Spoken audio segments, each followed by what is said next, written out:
Yo, yo, yo, Eddie Bravo Radio is back for one episode, maybe two, maybe three, maybe this is the last one. I'm not sure, but this one is going to be nuts. It's going to be super, super crazy, man. I finally decided, TJ, let's do it. Let's do one show, and let's do it on flat motherfucking Earth. And let me tell you my flat Earth story real quick. About 2 years ago, maybe a year and a half ago, something like that. I forget the timeline, but it was about 2 years ago, a year and a half ago. I'm on Joe Rogan's podcast, and he's trying to explain how dumb people are by bringing up flat Earth. He goes, dude, there's people that believe in flat Earth, and they think the sun is 3,000 miles away. And I remember thinking, wow, something like, man, they got to be super religious Christians that believe that. I mean, that's the most incredible thing ever, that there's people. They must be really like hardcore Bible thumpers. That's what I thought. Didn't think too much about them. Like, well, whatever, they could believe whatever they want. Didn't put any thought into it at all. And then a few months later, Joe Rogan brings it up again. He says, there's people that believe the earth is flat and the sun is 3,000 miles away. And I thought, wow. That must be like some kind of CIA psyop, like the new Scientology. You know what I mean? It's got to be something nutty like that, because how could anybody believe that the earth is flat? It's ridiculous. And then time goes by, and I'm in class, talking conspiracy theories with some of my students, and my boy Manny, who's a total conspiracy theorist, fully like 100% awake. He's not like half awake. He looks at me and goes, hey, man, you ever look into flat earth? And I looked at him instantly, and I thought, wow, I can never believe anything that comes out of this guy's mouth again. I thought I lost a soldier. I couldn't believe it. I was like ashamed, like, fuck, man, don't ever bring that shit up around me again. It's embarrassing. You know what I mean? I thought you were my dog. I thought I lost a soldier. And then a few months later, another guy comes up to me and says, hey, man, you ever look into flat earth? And I said, I thought he was just the dumbest motherfucker ever for saying that. And I didn't say that. I just thought that. I said something like, man, that's got to be some kind of CIA operation. And he said, listen, man, I got a master's in engineering. Look into it. And we were arguing back and forth, because I had an iPhone that had that, that default picture of the globe.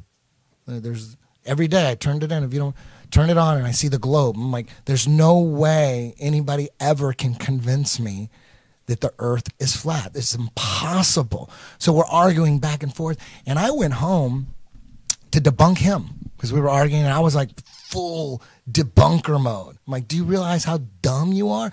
So I get on the internet, and I'm looking. All I need is a picture of Earth from space. That's all I need. I don't care about your science this, your science that, your experiment this, and your shadow over here. Where's the fucking picture? The picture that I see every goddamn day on my iPhone. Where the fuck is it? So I'm looking, I go to Google, pictures of Earth from space, and boom, a bunch of CGI pictures show up. And you'd think by now, it's 2017, there'd be tens of thousands, at least tens of thousands, maybe hundreds of thousands of pictures of the Earth from space. There should be all sorts of epic shots of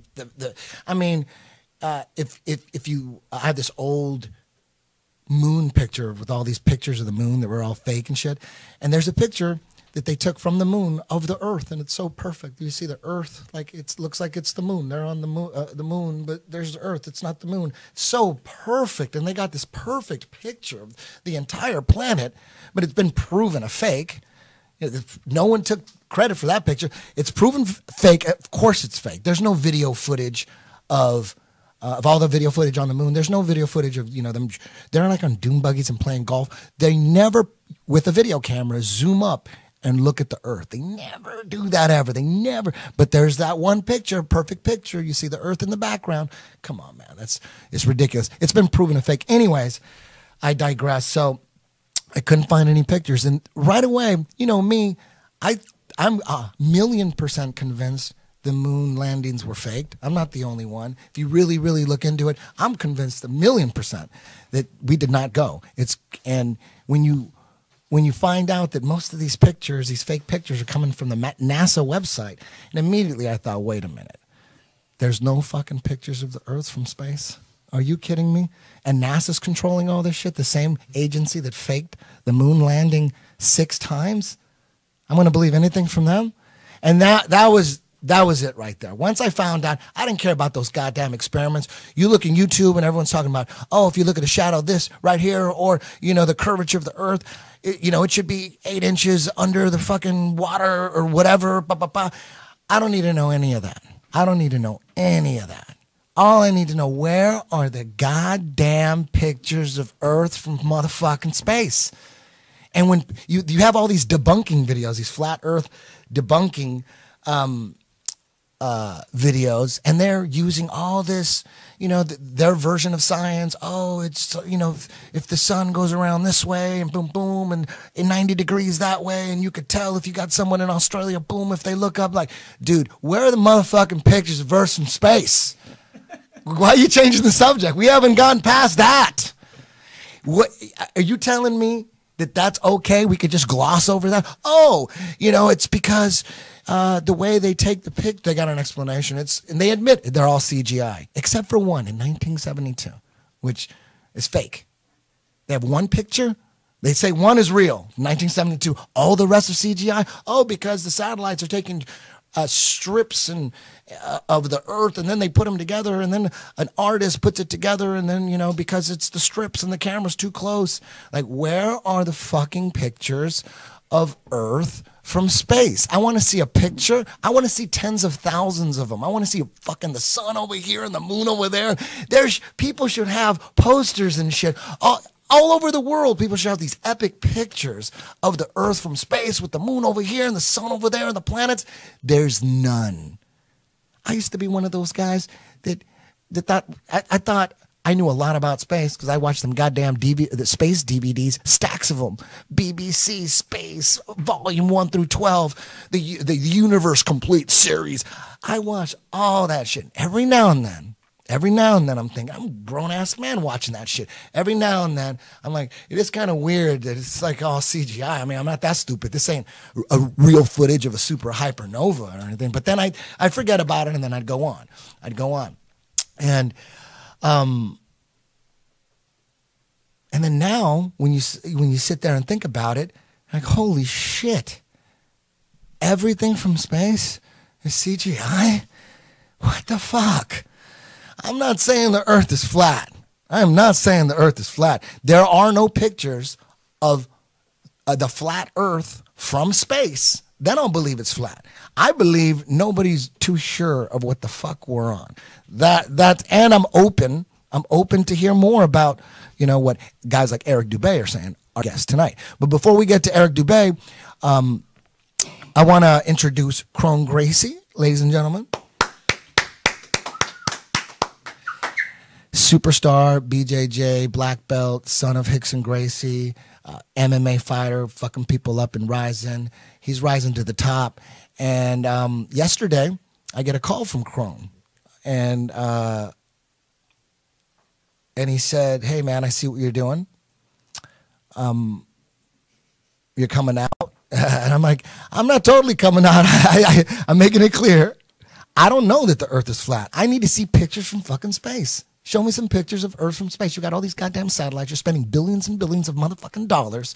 All this goddamn money. What do we have to show for it?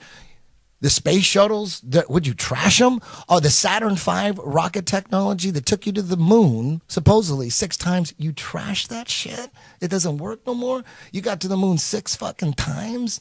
And then you trashed everything? And all the raw footage of the film and the audio, you trashed that shit?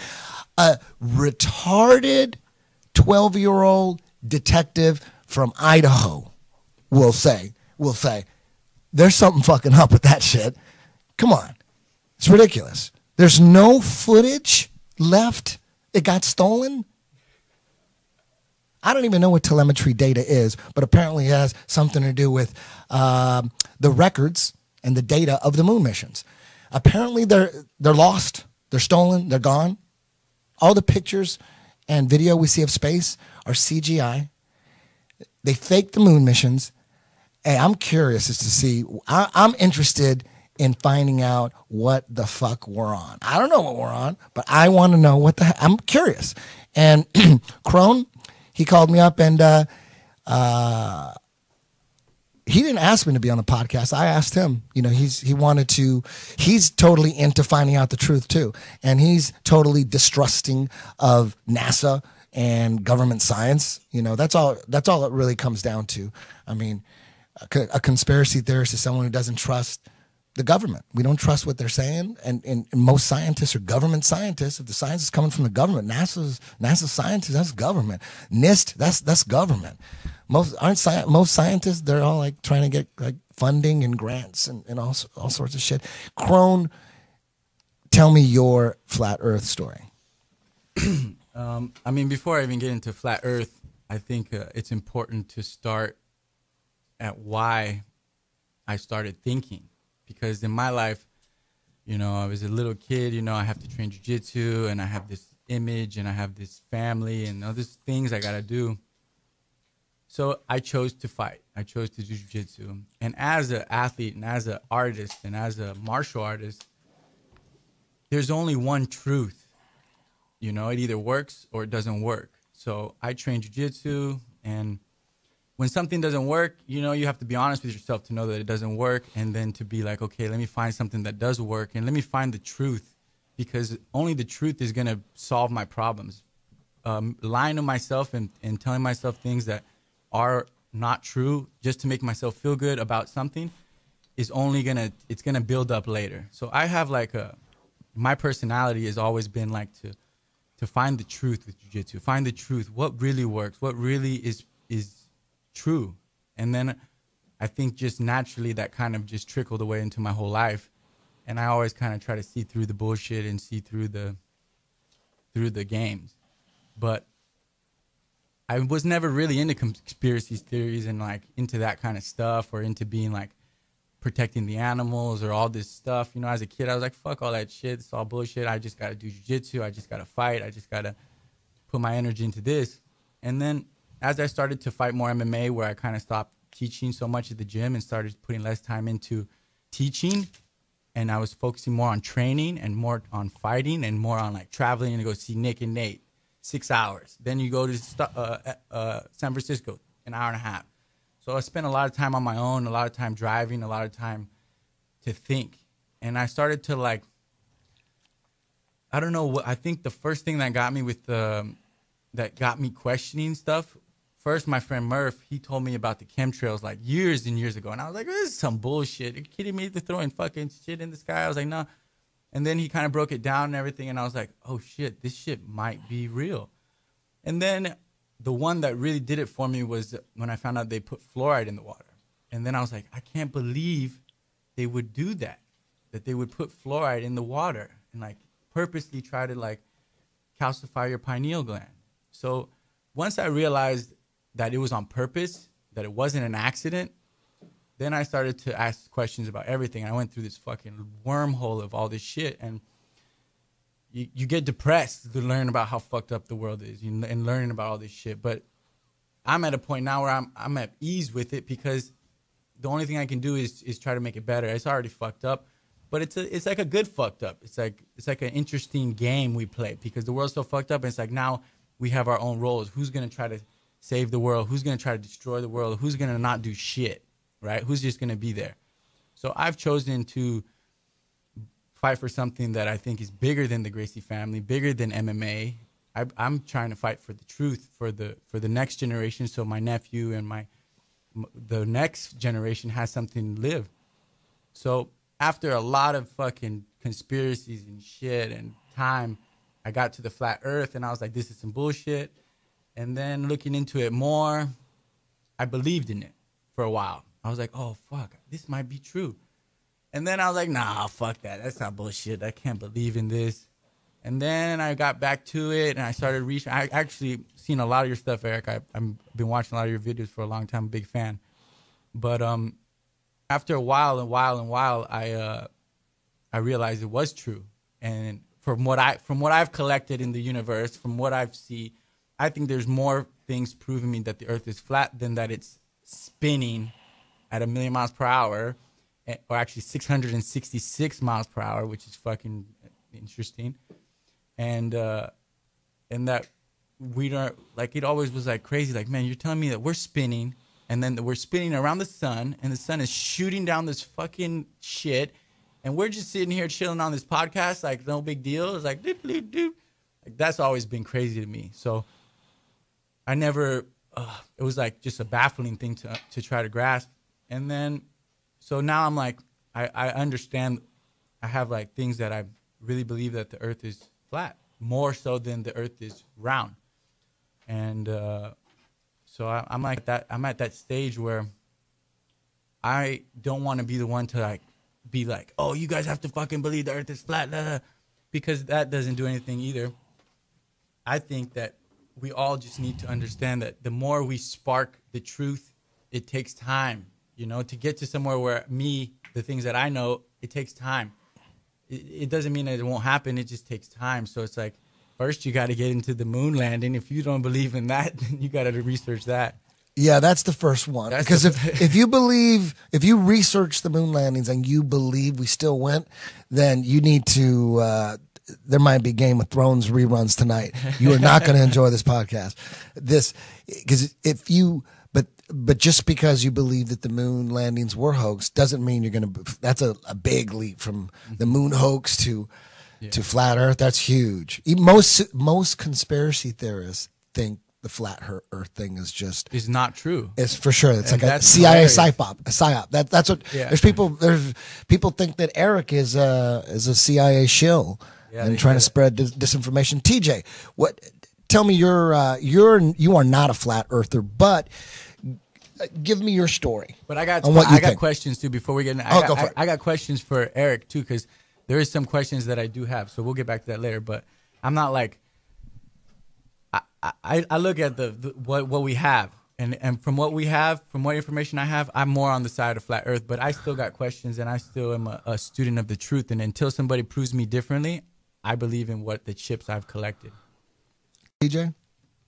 I mean, here's the thing that's interesting about this whole flat Earth thing. I believe that the Earth is round. I've been told that forever. I have no reason really to believe otherwise, but I've believed a lot of things over the last 33 years that I've been alive, and a lot of those things have been proven not to be exactly accurate.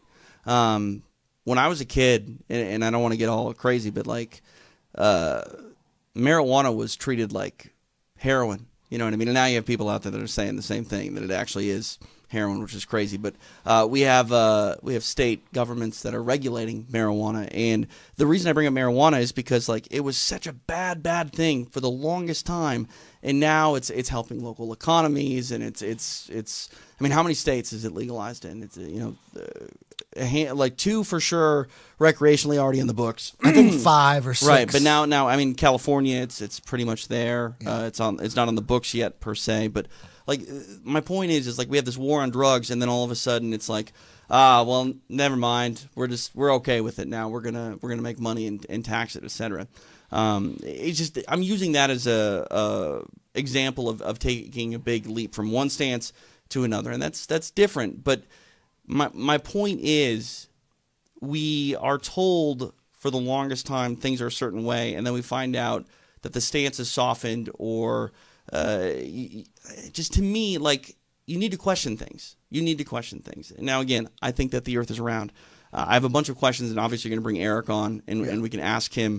Because he's going to make some points, and I'm going to write down some more questions. But for me, I think that if you get like animated to the point where you're like, you're stupid, you're dumb, you're delirious, you're crazy, why wouldn't you just hear somebody out first?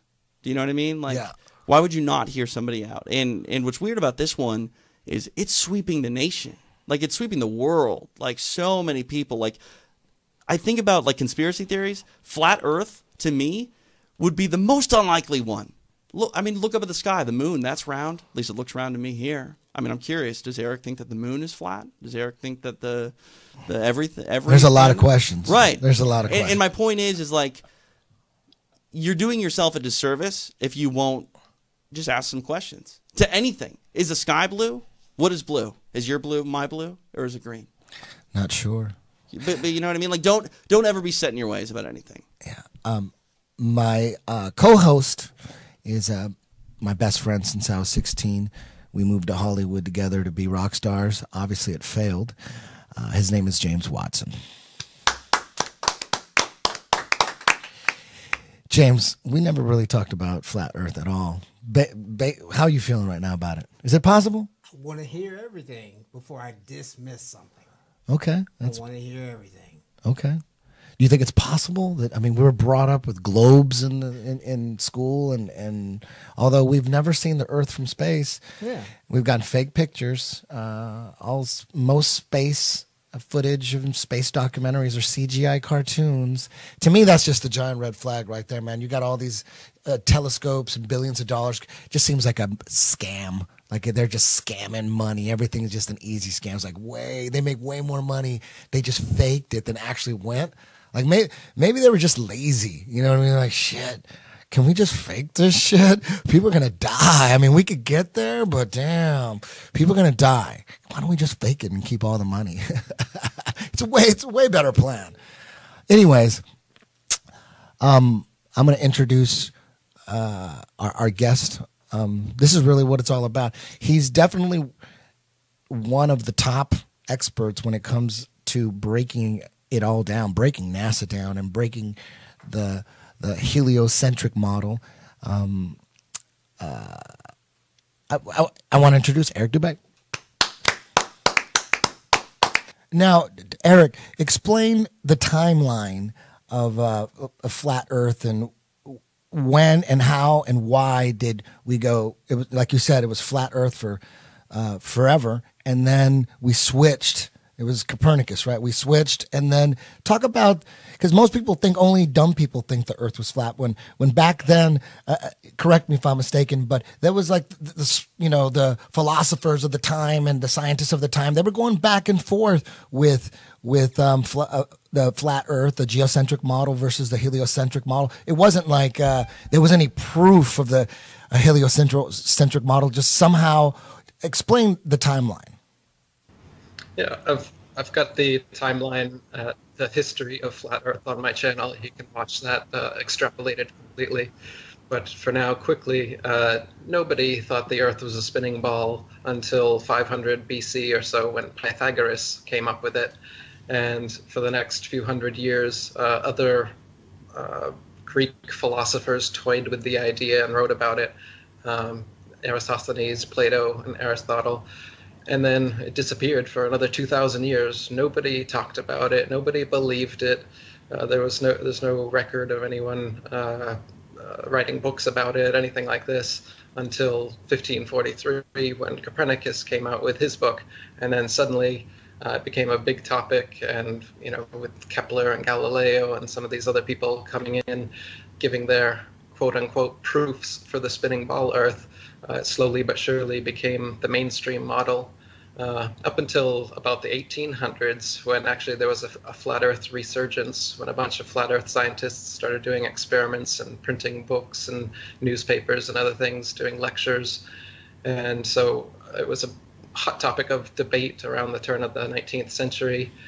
And then, of course, with Einstein's relativity theory, which is a philosophy that basically banishes everything to ultimate relativity, so there can't be any motionless thing in the universe, like they said the Earth was. And then eventually you get into NASA with the moon landings, and nowadays they've got all these fake CGI pictures we were talking about, which everyone believes are real.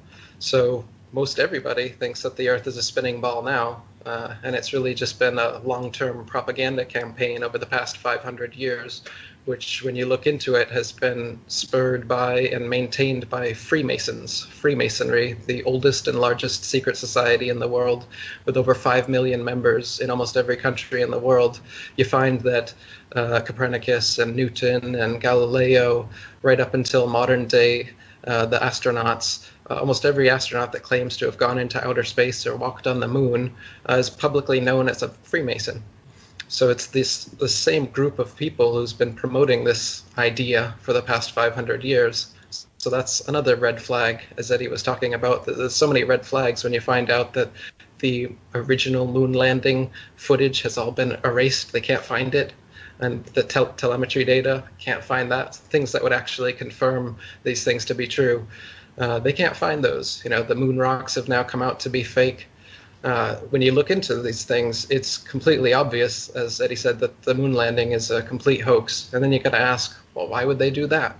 And when you look at the history of flat Earth, and you see that the moon landing hoax allowed them to hypothetically get far enough away from their ball Earth to take a picture of it, that is the main reason for the moon landing hoax, is to perpetuate, to continue to propagandize with this spinning ball, Big Bang evolution cosmology that they've come up with, where you're nothing, you're just a speck of dust in an infinite universe that came about from a random Big Bang accident with no consciousness or life involved, and then suddenly, somehow, out of nothing, consciousness, life, diversity, nature, everything that you see around you just came into existence through slow evolution of cold, hard matter, and then somehow consciousness and life comes into it. So they have this whole materialist philosophy that they've been trying to inculcate the world into, and the spinning ball Earth is just part of it. As I'm saying, it gets into evolution and Big Bang and all this other crap. And the idea is to make you believe, well, first of all, the idea is to have you stop trusting your own senses, your own experiments and experience, and to instead trust these authority figures who are giving you information, giving you pictures and videos and saying, this is the truth, trust us, instead of trusting yourself, which using your own devices and your own methods, it's easy to prove that the Earth is not a spinning ball. I have a book called 200 Proofs the Earth is Not a Spinning Ball. Everyone can check out. And you can see for yourself. I mean, NASA doesn't even claim to have 200 proofs that we live on a spinning ball. The most you'll ever be able to find is 10. They've never felt the need to try to come up with more than 10 supposed proofs that you live on a spinning ball. And in my book, I debunk all 10 of those, and I give you 200 of the opposite reasons why we're obviously not moving. We're motionless, just as you said. We're sitting here doing this podcast. You don't feel like you're spinning around an axis at 1,000 miles per hour around the sun at 66,600 miles per hour, while the sun is also moving. So it's not the heliocentric theory anymore. Now it's the acentric theory, because they don't know what the center of the universe is. So the sun is also traveling 500,000 miles per hour around the Milky Way galaxy, and the Milky Way galaxy itself is shooting millions of miles per hour off from that Big Bang that they say happened 14.7 billion years ago. They know exactly how long ago it happened too. They can make up these huge distances to the stars and these huge numbers of how far things are and how these timelines, because it's bullshit, because they just make it up. It's been getting longer and longer as they go. If you look at Copernicus's figure for how far away the sun supposedly was in his model, it was only a bit more than 3 million miles away. But then you go to Newton and it was up to 26 million, and you keep going. At one time it was over 104 million, and then they've brought it back down to 93 million right now. That's where we're at now. But flat earthers throughout the centuries, as Eddie said, have measured using sextants and plane trigonometry from different points all over the plane, and found out that the sun is very close and very small. It's like a spotlight that illuminates over the plane. About 3,000 miles above us, about 30 miles in diameter is what you get from using these actual measurements that we can do without having to trust these random scientists and their random theories. I mean, do you know how they say that they come up with the distances to the stars? The stars, they figure out how far away they are by taking a star up to a little color chart and determining how blue it is or how red it is. And they say, oh, it's blue shifting. It's blue shifting at this rate, so we know that it's this many light years away from us. A light year is another Star Trek term they came up with to make things that are trillions and trillions and trillions of miles away, supposedly, sound more plausible. So again, they just... It's magic, you know. Oh, it's 10 trillion light years away, and we know because of the gradient of the blue on the redshift on our little color scale. Yet you can, with a telescope or with a zoom camera, with your own eyes, look at any star any night and notice every single color of the rainbow and watch it fluctuate through all colors like a pulsating disco ball. So for them to claim that they're able to gauge star distances based on color, this is just par for the course of the kind of pseudoscience that they feed you with a capital S, calling it science. I'm already convinced. So I mean, since I already have done my research and I already get past this point of, I do believe the Earth is somewhat flat, from what we can see. But I have a couple questions. One, so the stars are just lights. They're just like when you look through telescopes, because people say, when I start talking about this, they're like, wait, when I look through a telescope, I can see the Saturn, the rim on the Saturn thing. And so explain to the people what they are looking through the telescope, or if those photos on the internet are not even real photos. Can you look through a telescope and see the rim around Saturn? There's a halo and a light around the sky, so the world must be a spinning ball, is their argument. Yeah, you can see a little halo of light around Saturn in a telescope. But Saturn itself and all of the other wandering stars, which are now called planets, the ancients differentiated the stars only as fixed or wandering, because the fixed stars, you can see they maintain their relative positions to one another night after night, century after century. For thousands of years, Polaris has been exactly above the North Pole, and all of the other fixed stars revolve perfect circles around Polaris, staying in their constellations night after night. Yet supposedly we're spinning around the sun while the sun spins around the galaxy, and the galaxy shooting off through the universe at those speeds that I mentioned earlier. If that was actually the case, then the night sky would never be the same 2 nights in a row. You would never come back around, or if you did, it would be millions of years, whatever. You wouldn't be able to have constellations. You wouldn't be able to track these things the way that we are. The only way that you can do it is because we're not moving.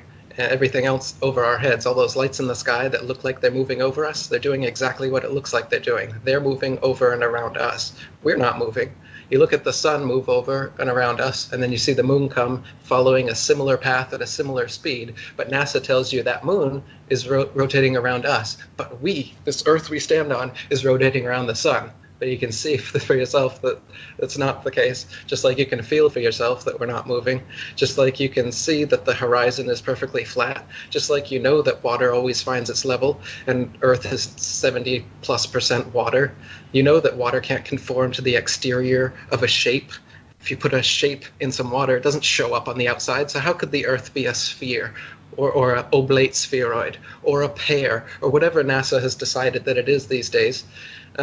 So when you look up at the stars or the planets, they're all just flashing little lights in the sky. Whether you use a telescope, your eyes, a zoom camera, what it doesn't look like is these CGI ball planets that you always get, like Eddie was talking about from the Nova and the BBC documentaries, where you get these close-up, high-def detail of these ball planets up there. No matter how good of a telescope you look through, all you're going to see is a very plasmic, watery light, water mixed with light, flashing disco ball effect with all the different stars and planets. Now, to see that and to think, oh, well, that means I'm on a spinning ball, just makes it's a logical fallacy, first of all. And second of all, you can see that these things are not physical, tangible things that anyone would be able to land on. For instance, the moon, you can see blue right through it during a waxing and a waning cycle. Stars have been seen through the moon. You can see the blue of the sky or stars that are behind it. So how could it possibly be a solid object that people could land on when we can see through it for yourself? Anytime the moon is in your vantage point during an afternoon, you're going to be able to see it. And the way that it fades off, it's nothing like a physical object that we know of. So you don't have to ask me if it's flat or is it round. I don't know what the moon is. I don't know what the sun is, but I do know that the Earth is flat. I have 200 plus proofs for that. I heard Eddie say that there's no proof the Earth is flat. I don't know. Well, I do know. I'm absolutely sure the Earth is flat. And if you check out my channel, check out my websites, I've proven it over and over and over again. It's the one thing you can know for sure in this lifetime, is that the Earth is absolutely flat and motionless. It is the most easily proven conspiracy, and that's why it's taking the world by storm, as one of the other panelists said earlier, is because it's so easily proven. It's not like the JFK assassination, where you could, like Eddie was saying, you could spend your whole life trying to look into that and trying to figure out the ins and outs of it. And it's easy to find out that was a conspiracy, that it is not the way that they told us it was. But to find out exactly what it is, that's difficult. But with the flat Earth, it's not. It's simple. It's here every day. You can perform experiments yourself anytime you want to. People are doing it every day. There's YouTubers, Facebookers, all over social media that are doing their own experiments, proving over and over again that the Earth is flat and motionless. Meanwhile, NASA's running with their tail between their legs in damage control mode, trying to say that they've discovered gravitational waves and 7 new Earth-like planets to try and keep the sheeple in line. In reality, the world's waking up, and Eddie Bravo and you guys, Gracie, it's great talking to you too. You guys are all legends. You guys are helping bring this out. Like you said, us martial artists here, we're truth warriors. We're more than just here to compete and win for the glory of making it first or whatever. How about actually getting the truth out? This is what's most important. I've scaled back on my martial arts training and teaching a lot so that I can do this. I think it's more important. I think this is the most important thing that I could be doing right now. I think this is the most important issue anyone can be talking about right now, because we've been lied to for 500 years. And when you get this out, it's like a balloon rising to the surface being held underwater for 500 years. Water's going to splash all over the place. And it's exactly what we need in this fucked up world that we live in, where they've been lying to us in school. The entire media is controlled. Governments are controlled. And it's all part of this system. And this easily proven conspiracy of the flat earth brings that all to the forefront so people can see clearly that we have been lied to. This shit's real. And so I'm, big kudos to you guys for doing what you're doing. It's difficult to get people with any sort of fame, any sort of following to come out about these things. Even people with no fame or following don't want to tell their friends and family, because your ego doesn't want to be that ego that has to deal with the fact that you're the idiot now saying the earth is flat and all your friends are going to make fun of you. Nobody wants to be in that position. None of us here wanted to be in that position. But it takes a triple OG. You know what? I've been just abused on the internet for so long that you can't hurt me no more. My skin is thick like bamboo. I'm curious, real quick. So, like, if this is a conspiracy theory, like, why try to get everyone to believe that the Earth is round? That's my big hang up on this. Like, what is the benefit for, and who is it for the world to believe that we're on a round ball? Well, nowadays, NASA gets $50 million a day for those fake CGI pictures that they give us. I mean, isn't that a good reason? $50 million of taxpayers' money being stolen so that we can get Hollywood in place. Isn't that new, though? Like, the whole Earth being round, if it's a conspiracy, it's gone on for 50-plus years. Like, that's modern day why it makes sense, but why would it make sense back in the 60s? Sure. Well, it makes sense going back as far as you want to, because if you want to control a population, do you think you go and you tell them exactly the truth about everything that's going on in the Earth that they're living in and how they came to be and what their place is in the cosmos? Do you think it's a good idea to tell them exactly what it is? Or would it be a better idea to tell them the exact friggin' opposite of what it is and make them believe that, so that it disempowers them, so that it turns you into the authority, so that all their information about space and the planets and cosmology and where we came from and where we might be going and who humanity really is comes from these few people: Neil deGrasse Tyson, Brian Cox. You get your little spokespeople, and they are now the purveyors of all truth off of this flat world that we live on, trying to tell us otherwise. So firstly, it sets up your Copernicus and your Newton and your Galileo and all of these Masons throughout history as being the saviors of science, as being the most trusted authorities, as being the initiators of Renaissance and starting this whole new way of correct thinking. So obviously, if you're going to control people, you have to lie to them. What's the biggest lie you could possibly lie to them about? This is it. But beyond that, I understand that people have to ask why, and it's perplexing. Oh, why would they do it? And you get caught there. But think of a detective coming upon a murder scene. Like I told you, I've got more than 200 proofs. You could spend days and days and days online seeing proof after proof, experiment after experiment, or you can just use your own eyes and experience and figure out that, of course, the Earth is flat and motionless.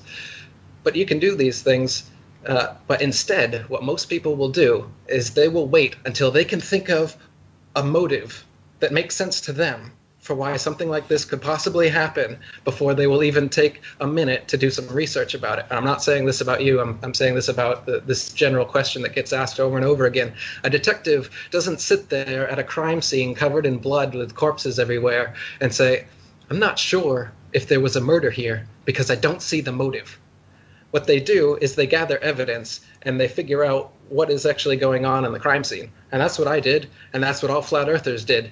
They bypassed their cognitive dissonance. They bypassed their what they thought they knew long enough to look at the evidence, not to look at a motive. We can look at that later, but look at the evidence first. If a lot of you people listening now are caught up in this, I can't see why they would. What would be the motive for doing this lie? Bypass that for a second and look at the evidence, because the evidence is there that they have lied.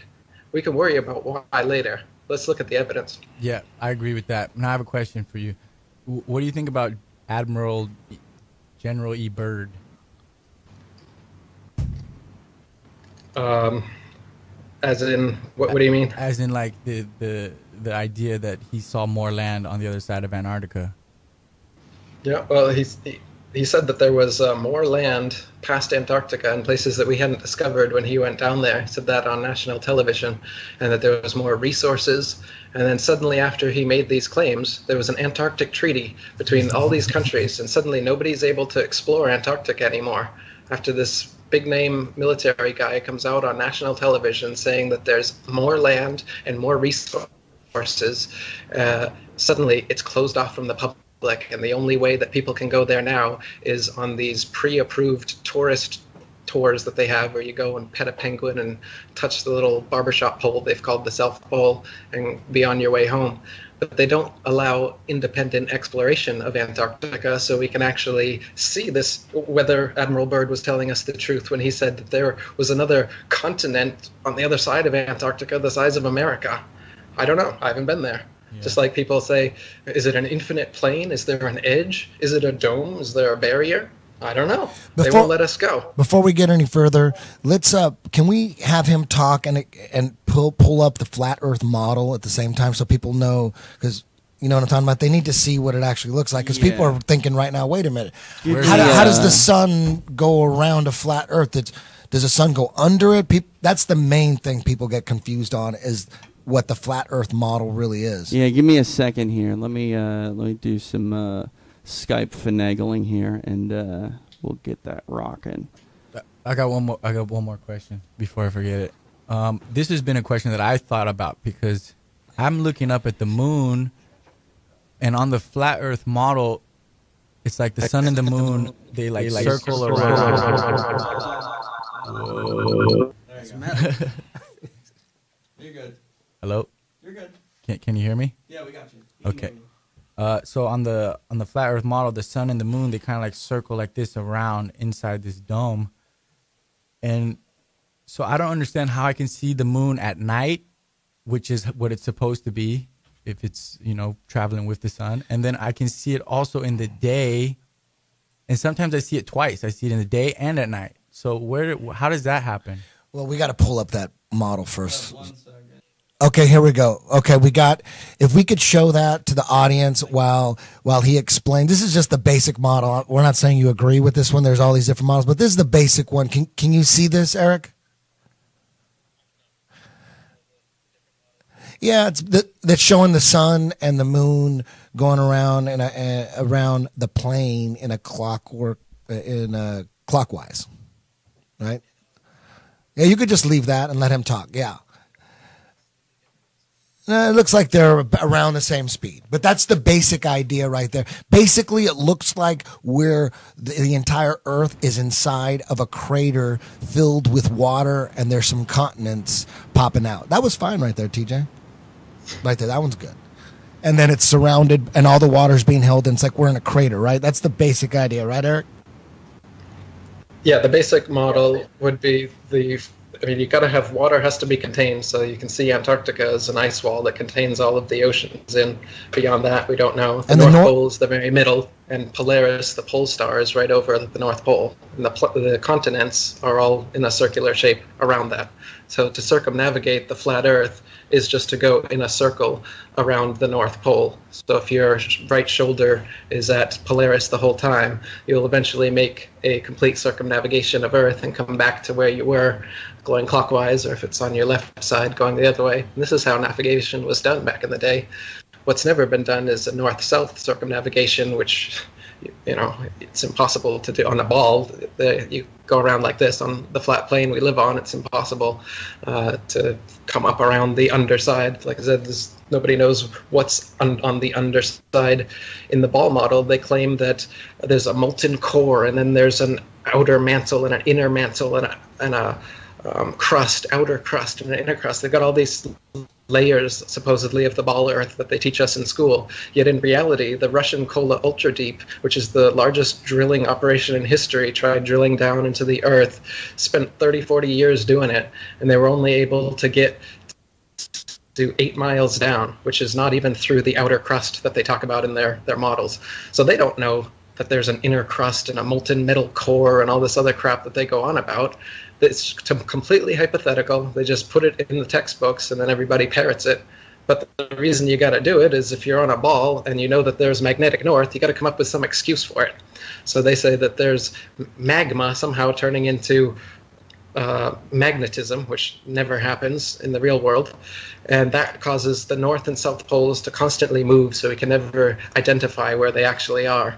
This is a convenient excuse for why you can't go to their ceremonial South Pole with a compass in your hand and walk 360 degrees and have north be straight ahead of you. They give their excuse that, oh, it's constantly moving because of the magnetic core and all this crap. But the North Pole doesn't move. The magnetic, everything is pointing towards it, and a compass only works on a flat plane. Imagine if you were in Australia or somewhere else, hanging upside down, as they tell you, on a ball, holding your compass flat, and it points straight ahead of you at north. Wouldn't north be up in outer space? How could north possibly work on a compass? This is just one of many, many proofs that the Earth is flat and motionless, just as it appears, just as we know. In the model you may be looking at, watching the sun and the moon going over them, they do circle around us in that way, but the sun is slightly faster than the moon. The moon takes about 25 hours, or the sun takes 24, and the moon's time changes about 10 minutes over its cycle. So they will pass each other, and you will see the moon during the afternoon, or even during the morning sometimes because of this. And so that's the actual model. They don't. A lot of the models, the computer models people have made, have them going perfectly opposite, and it's not perfectly opposite. They pass. So basically, in the flat Earth model, it's like we're in a crater, and the North Pole's in the center, and there's got to be some kind of like powerful magnetism going on for compasses to always point to the center of this plane that we're on, right?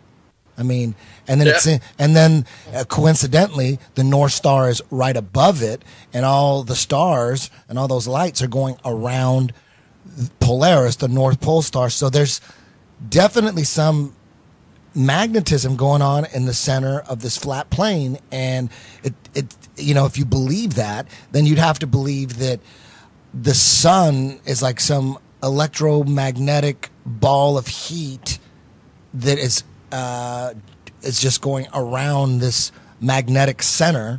And the same thing with the moon. The moon must be this like light object or something, right? Because the one thing before I got into flat Earth at all, before I started, for years, the moon baffled me when they would say that the moon doesn't spin. The moon doesn't spin because we were taught that the Earth spins on its axis, and we know what a globe looks like, and you take that globe and you spin it. So you imagine that's what the Earth is, some spinning globe just floating in space.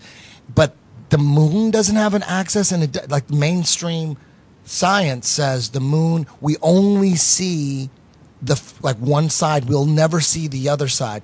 So that baffles me. Like, how is that even possible? I mean, shouldn't it kind of spin a little bit? But mainstream science will say it's, in layman's term, it's kind of like you're facing somebody, you're looking at someone, you guys are standing in front of each other, and then you hold hands, and then you start spinning. That's how the sun is in relation to the Earth. And I could never wrap my brain around the moon and how we only see one side and we only see the face. It's hard to even understand it now. Well, it's just more bullshit. They tell you that the moon is traveling this way at the exact opposite speed that the Earth travels this way, so it perfectly cancels out the motion so that we only ever see the exact same face no matter where or when we are on the Earth. But the reality is that the Earth is a flat plane, the moon is rotating around it in this style, and it actually turns this way as it rotates. It's not a ball turning the way that they say it is, but imagine a wheel, like a wagon wheel turned on its side, turning around this way. And this is why one of the ball proofs is that in the southern hemisphere, you can photograph the moon and it's upside down, and in the northern hemisphere, you photograph it and it's right side up. Therefore, the Earth is a ball.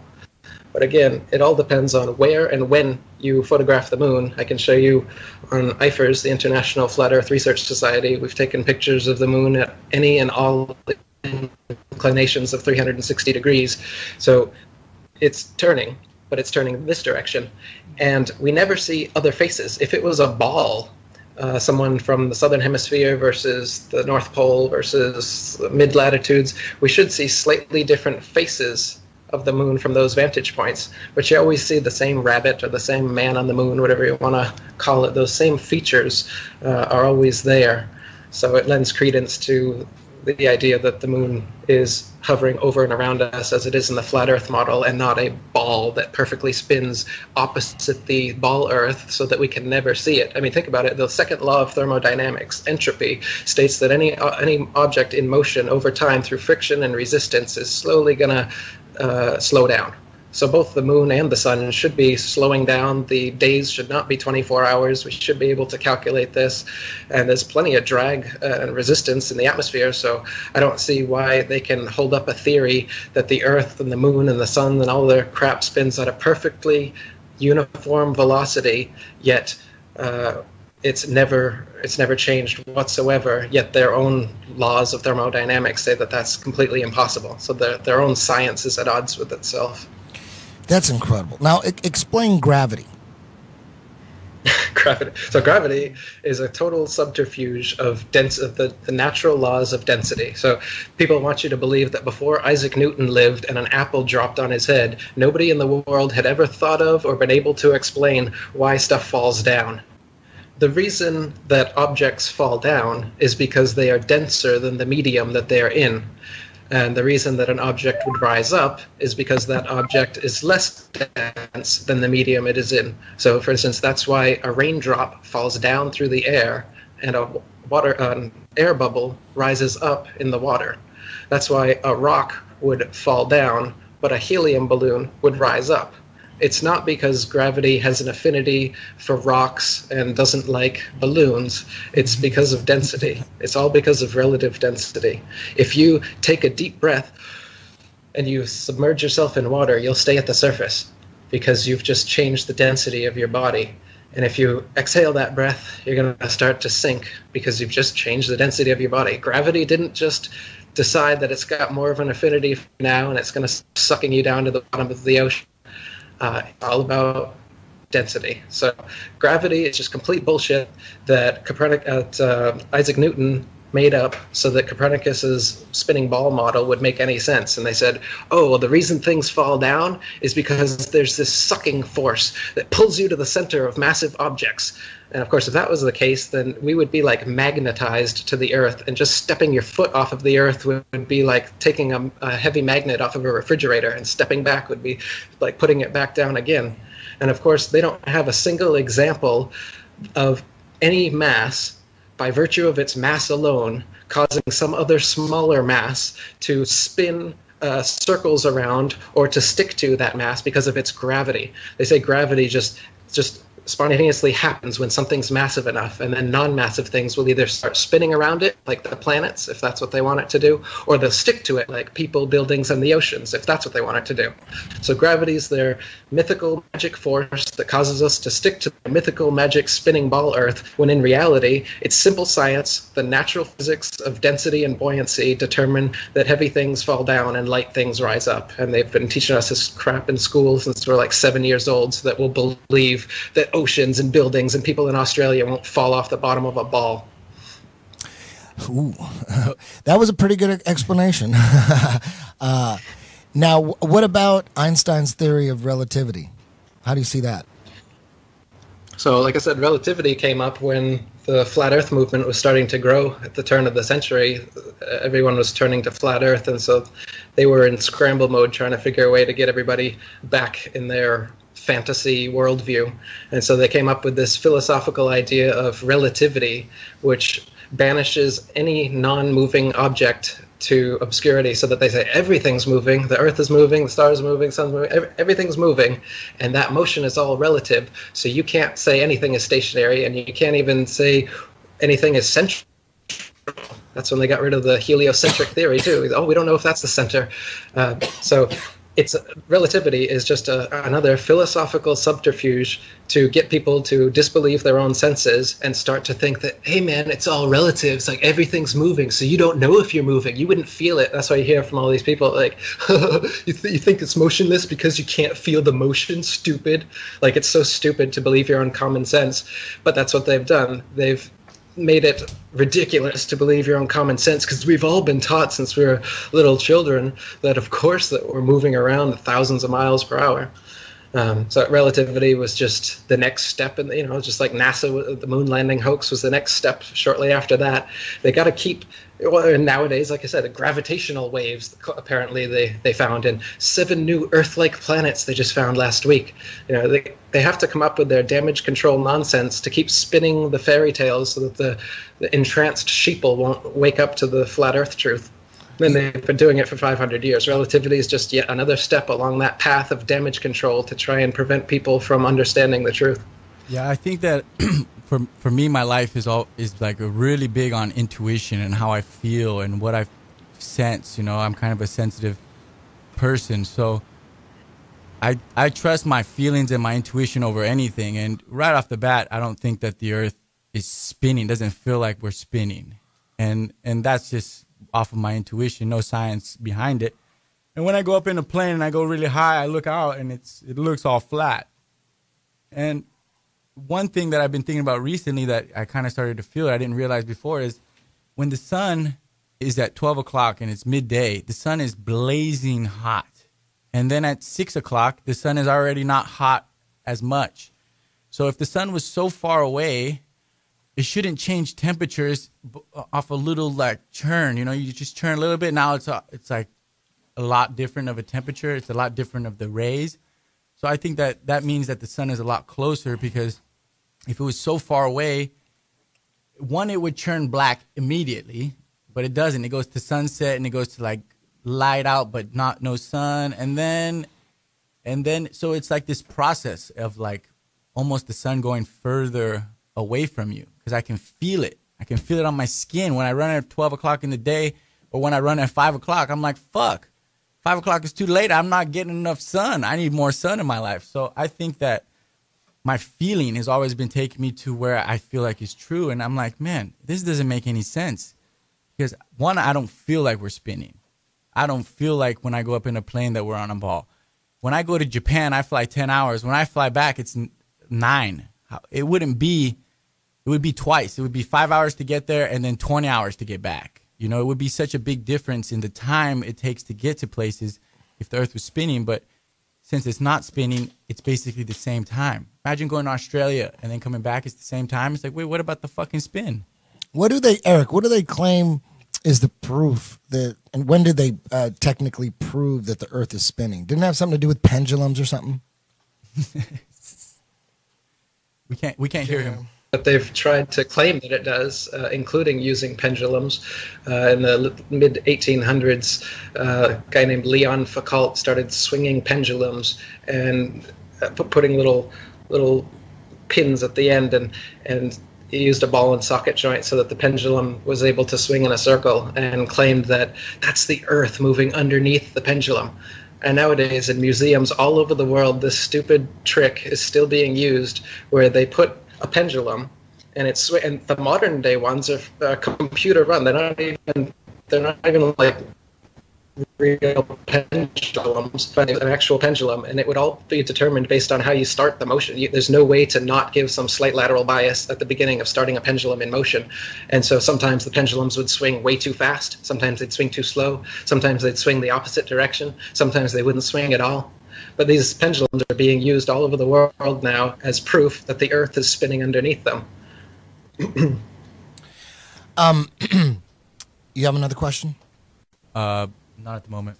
Now, what TJ? That video I sent you that we were going to debunk. I sent you that YouTube link that we were going to debunk. Right? It's basically the top 10.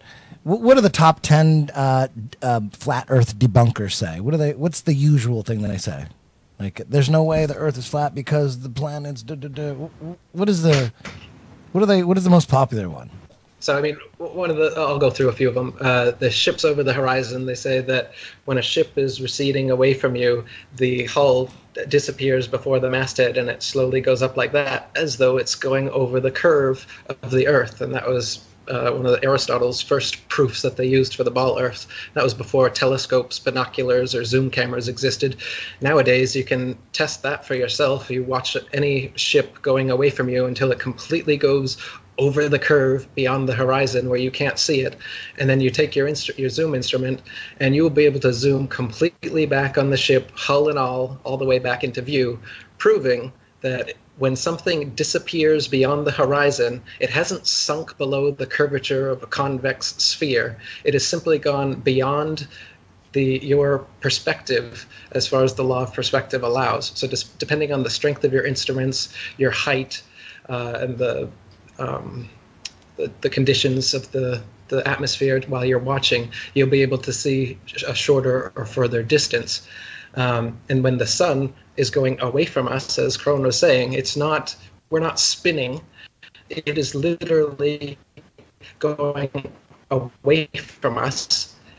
And just like a plane or anything else, it starts to go down on the horizon, down, down, down, until it completely disappears. Now, those planes that are doing that are not about to crash into the Earth. They're not curving under the ball. Otherwise, you'd see the bottom of the plane.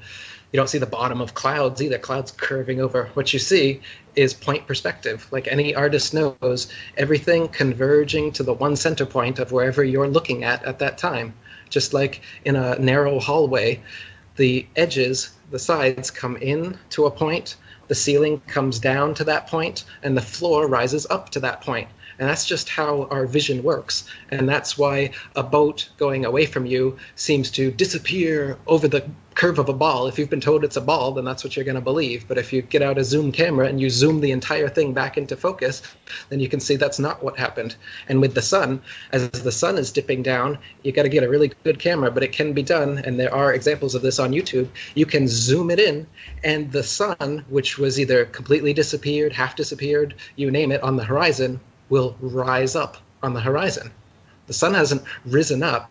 You've just changed your perspective by looking at it through a zoom camera and brought it back into focus. This is because it's moving away from you, just as we were talking about. So this is one of the arguments. They say that the shadow of the ball Earth is on the moon. On an eclipse, that's how we know that the Earth is a ball. First of all, you don't know that that's a shadow. All you see is that the moon is being covered up by something. And second of all, just that darkness happening doesn't set the sun and the moon both in the sky while an eclipse happens, which means they're not 180 degrees apart from each other, and the sun couldn't possibly be casting the Earth's shadow onto the moon, so you got to come up with a different explanation. ancient cultures throughout history have had an explanation. It was called Rahu, the black sun. And they said that there was a third body in the sky, which is a dark body, the same size as the sun and the moon, and it eclipses them. They lie to you and they say that the sun is 400 times larger than the moon and 400 times farther away, and that's why they look exactly the same size. Yeah, that just was like crazy. they say the moon turns at just the right rate so that the earth is turning and you don't see it. They have all of these convenient explanations to explain away your common sense like this. You can see for yourself that the sun and the moon are about the same size. You can see that they travel about the same path.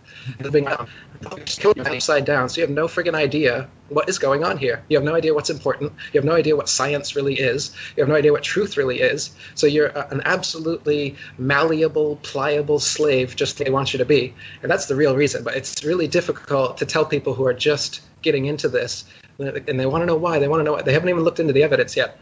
But when you do look into the evidence, you find out the truth. You're going to find out more and more that this is a total method of control of the world. It's world domination. The psychopathic desire for thousands of years, it's come to fruition. A group of psychopaths has made this happen.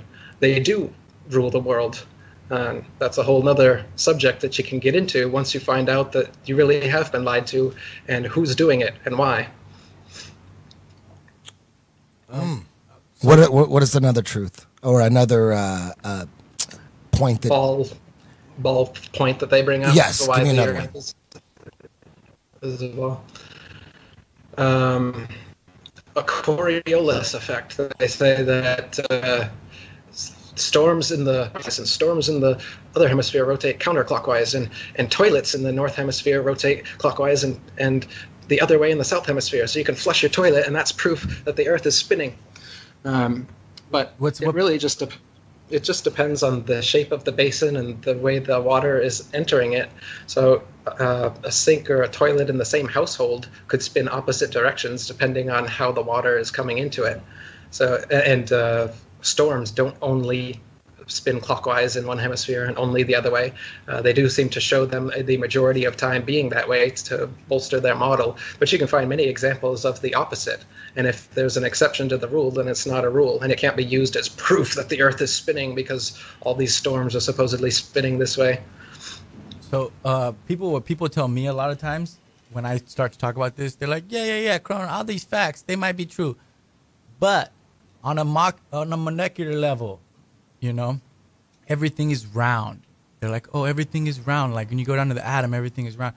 And it makes sense to me, like, yeah, everything is round. But I don't think that the world is not necessarily round. I just think that what we live on is flat. So I've just given you a little idea, if you guys can see here. So we all have eyes, right? Our eyes are the center of everything. You know, when you look in somebody's eyes, you can read them. When you know, everybody has eyes. So it's like the opening for you in this world is your eyes. Everything is about the eye. And then the eye looks kind of like this in my drawing, right? It's an eye. Yeah. You got the shell of the eyelid. Uh-huh. Then you got the color, which is the line. Then you got whatever the fuck is holding that. So I believe that we are on a big eye. And this is the color, is where we live. We're in this dome over here. And whatever something's containing, or I would think is containing all this. And I don't know what's on the outside. There could be a bunch of eyes. There could be eyes all over the place in these little domes. But I think it's a pretty connective thing when you understand the color of the eye, how everybody has eyes, and how the eye is like the center of everything. Like we are the universe. We're living in a universe in their little eyes in this big eye. That's what I believe. As for the balls, everything's balls. they say that the planets are balls. They're CGI fake images they show us are balls, just like atoms and electrons and protons and neutrons. They show us fake images of balls, and they say that this is what atoms look like. But even through an electron microscope, you don't see little balls flying around in a solar system the way that they tell us it does.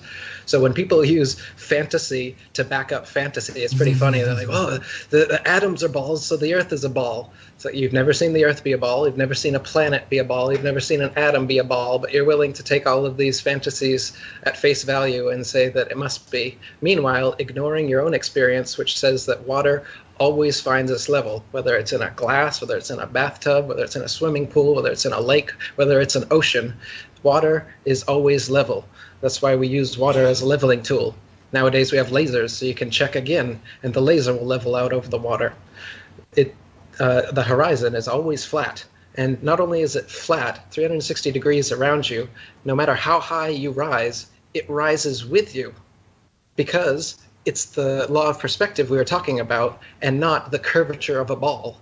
If the horizon was the curvature of the ball Earth, as you've been taught, then as you rose above it, no matter how big that ball was, it could be 1,000,000 times bigger than they say the Earth is. If it's a ball, it will curve away from you. And as you rise up, you would have to tilt your head and look down further and further to be able to see that horizon.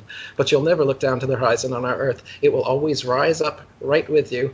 And as you turn around, it'll be 360 degrees flat and at eye level, unless you're recording with a GoPro camera, and then it will change to convex and concave depending on the dip and the tilt of the camera, because it's a wide-angle lens. This is what the Red Bull Dive used on their outside camera. At 128,000 feet, you can see the curve of the Earth, which was the exact same curve of the Earth. If you watch right from the liftoff, when they started, the Earth was already curving that exact amount because it's just a wide-angle lens. And then as they go up 128,000 feet, horizon's still there, and then the inside camera gives it away, which was not a wide-angle lens. As they open the door, parallel, right at eye level, the horizon was totally flat. And then when they go to the outside camera, boom, curved just like that. It's complete camera trickery. This is how they get people to believe in the ball Earth, is just using GoPro cameras. Zero-G planes are these planes that do parabolic maneuvers. The Vomit Comet you might have heard of, where you're able to be weightless. This is how they fake inside shots of the ISS. Outside shots of the ISS, they fake in dark pools, like the Neutral Buoyancy Lab at NASA, where they admit that they practice for their spacewalks underwater. And people like Luca Parmitano have been sent to the emergency room when he was supposedly in outer space because water started leaking into his helmet. And so there had to be explanations to the hospital staff and his family and everyone else as to how that could friggin' be possible. Well, it's because outer space is underwater as far as exterior shots. Interior shots are done on zero-G planes and with green screens and wires. You can even see the harnesses they use to act like they're floating oftentimes in their longer ISS shots. So it's all camera trickery, Hollywood techniques that have got people believing in the spinning ball nowadays. Nowadays, most people don't even know the stuff we're talking about, the olden day proofs, like the shadow on the moon and the ships disappearing over the horizon. If they see a fake picture, they're set. That's all it takes to dupe today's public. One thing I've been wondering about lately about the moon missions is they were gone for supposedly 6 days or something like that. What is it, 4 or 5 days? Right, Eric? The first mission was 3 days. I wonder, I want to know how they explain taking dumps in those suits. What if they had explosive and what? Is there a tube going in their ass? What is it? Are they wearing? They must be wearing diapers. Is that what they're doing? Yeah, they claiming diapers. I think they have to wear diapers, right? Can you imagine having to take a dump on the moon? How you gonna? Man, and it's got to stink. I mean, there's no way. It's got to be some airtight diaper or something, right? You got to look at the picture of the fucking moon machine that landed on the moon. You look at that picture now in 2017, and you're like, yeah, there's no way that little ridiculous. fucking thing landed on the moon. Are you kidding me? That thing, I could push that thing. It's like aluminum foil around. All right, I'm curious because obviously, it does look really fake. Like There's high a schoolers could curtain make that rods, back in the day. gold But foil. I'm curious Obviously, though. Cardboard construction paper. It looks like a 1960s version of what they thought futuristic shit would look like, and nowadays it looks absolutely laughable to think that could possibly have landed on the moon. As you said, there's no way they could take a shit on the moon. They say that they shit in diapers, but in reality, you can see Buzz Aldrin, if you look at some of the photographs they took while supposedly on the moon, and you look at the timestamps, 2 minutes elapses, and suddenly he's changed his gloves. Another 2 minutes elapses, and his boots are different. Another 2 minutes elapses, and he's got a different backpack on, or a whole different color spacesuit. So when you look into the moon landing, there's anomaly after anomaly after anomaly like this that you'll see, which shows that they were just faking it in a studio. The times on the picture, the timestamps they claim are complete nonsense. They just make it all up, and they fake the timeline. And then when you ask for actual evidence, like the original footage and the telemetry data, they just have to say, "We lost it. Sorry, $30 billion of your taxpayer money, the greatest accomplishment of mankind, having someone walk on the moon, but we lost the footage. Sorry about that." Okay, I'm having a lot of fun watching the head of NASA. I forget his name, the current head of NASA, or maybe he was the head of NASA 3 or 4 or 5 years ago. Him in front of Congress trying to get money and trying to increase their budget. Those are fucking hilarious. Have you seen these, Eric? Yeah. That's the funniest shit ever. Like the congressman going, "Wait, what do we need at $4 billion for? Didn't you guys already go to the moon?" And he's getting grilled, but this guy he sounds like a used car salesman trying to be, it's hilarious. Right. I wish we could pull that up. You know what I'm talking about, right? The guys on we the can pull Mars it up. missions are like that too. Hey, I'm You look at curious. the NASA official spokespeople for the Mars missions. The absolute yes. actors, and you can see they're just filleting Satan to try and get a couple extra dollars of taxpayer money. You guys talk about NASA like they're the game in town. Like SpaceX is sending people into space next year. At least that's what they say. What do you guys think about that? Like, they want to take 2 civilians around to the dark side of the moon. Like, if I'm SpaceX right now, civilian number 1, if he's willing to get on the ship, is Eric Dubay. Because if I can shoot Eric Dubay up into space and he sees the world's round, case closed. Done. Over. Right? No? Yeah, SpaceX is just as private as Alex Jones, and that's why SpaceX is never going to admit this. Just like Alex Jones wouldn't allow your flat Earth videos on his site, Eddie. You think Alex Jones is You think Alex Jones is part of the establishment? Absolutely. He's just feeding. I know him. I just don't think so, because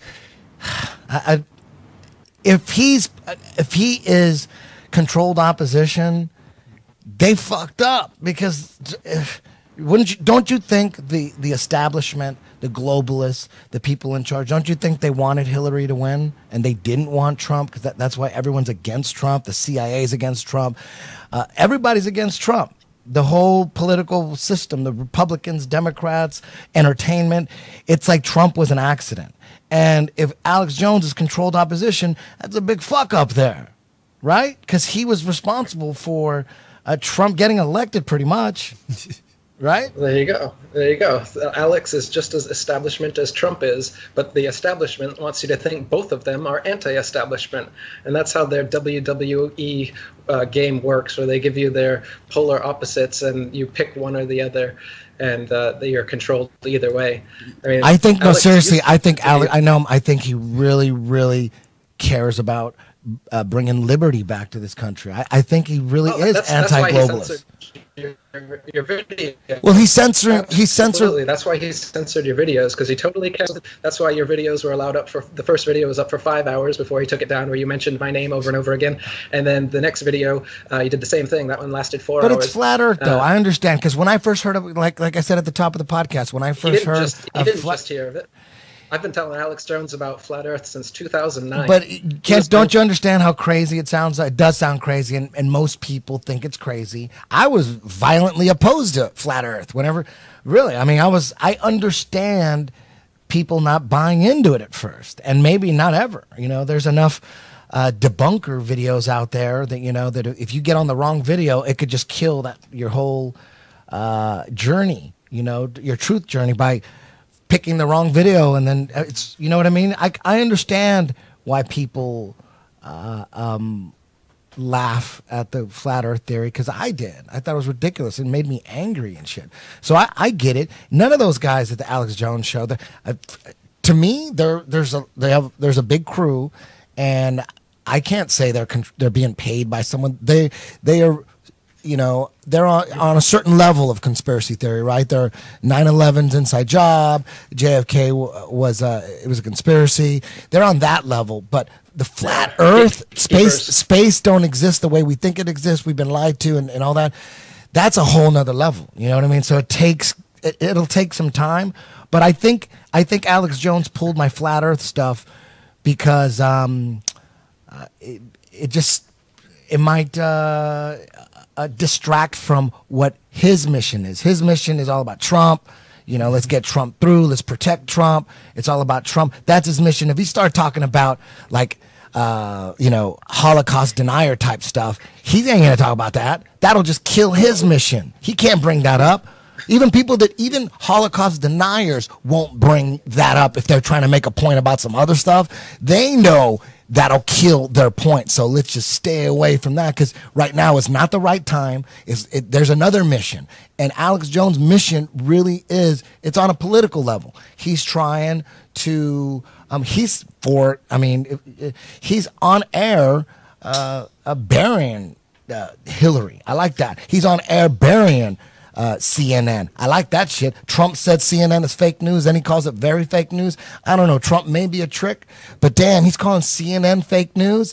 That's some good shit right there. I like that. He's the last hope. I know Hillary. If Hillary would have got in, it was over. I'd move to Iceland. But look at Trump is the last hope. Look at all the he talked like he was against the establishment, and like he started saying all these about 9/11, about the Federal Reserve, all this shit, and then Who, Trump? Okay. Trump. But then when he got elected, all the people he's putting into office were all the same people from before. Everybody's the same establishment. So that's where the line, I think, is. Yeah, like, I don't know about Trump. I don't know, but I know for damn sure and he's better than Hillary. Yeah, who knows? But the point is that what does Trump bring to the table? Trump brings he brings separation. He's separating people from each other. He's separating the Mexicans from the Americans from the Americans, the blacks from the whites, the girls from the women. He's creating all this division between all of us, and I think that is wrong, because what we really, any kind of leader, anybody, anything needs to understand that we all need to work together, and like you start to. Hey, you're cutting out right now, Eric. Hold on. You're cutting out a little bit, but try now. Say it again. That's what controlled opposition does. Controlled opposition is there to divide any sort of legitimate movement that might come up. And that's why Alex, you said his brand of truth, or that's what he's pushing. Yeah, if your truth has limits, then you're what's known as a gatekeeper. And that's exactly what he is. He's a gatekeeper so that you won't ever get into the idea that we haven't been on the moon. You'll never question any sort of cosmology or NASA. You'll never understand that the Earth is flat and that that's the biggest conspiracy of all of them. Nor will he tell you about the Masons and the Jews who control the Masons, who are above them. His show is all about watering it down and claiming that the Bilderberg group is the top of the conspiratorial capstone. They've only existed for 50 years, and they are the tippy top of his conspiracy. And you're breaking up a little bit. Let's like maybe let it. Brand of conspiracy will think that these innocuous groups are actually bone broth is more along the lines of what Alex Jones is all about.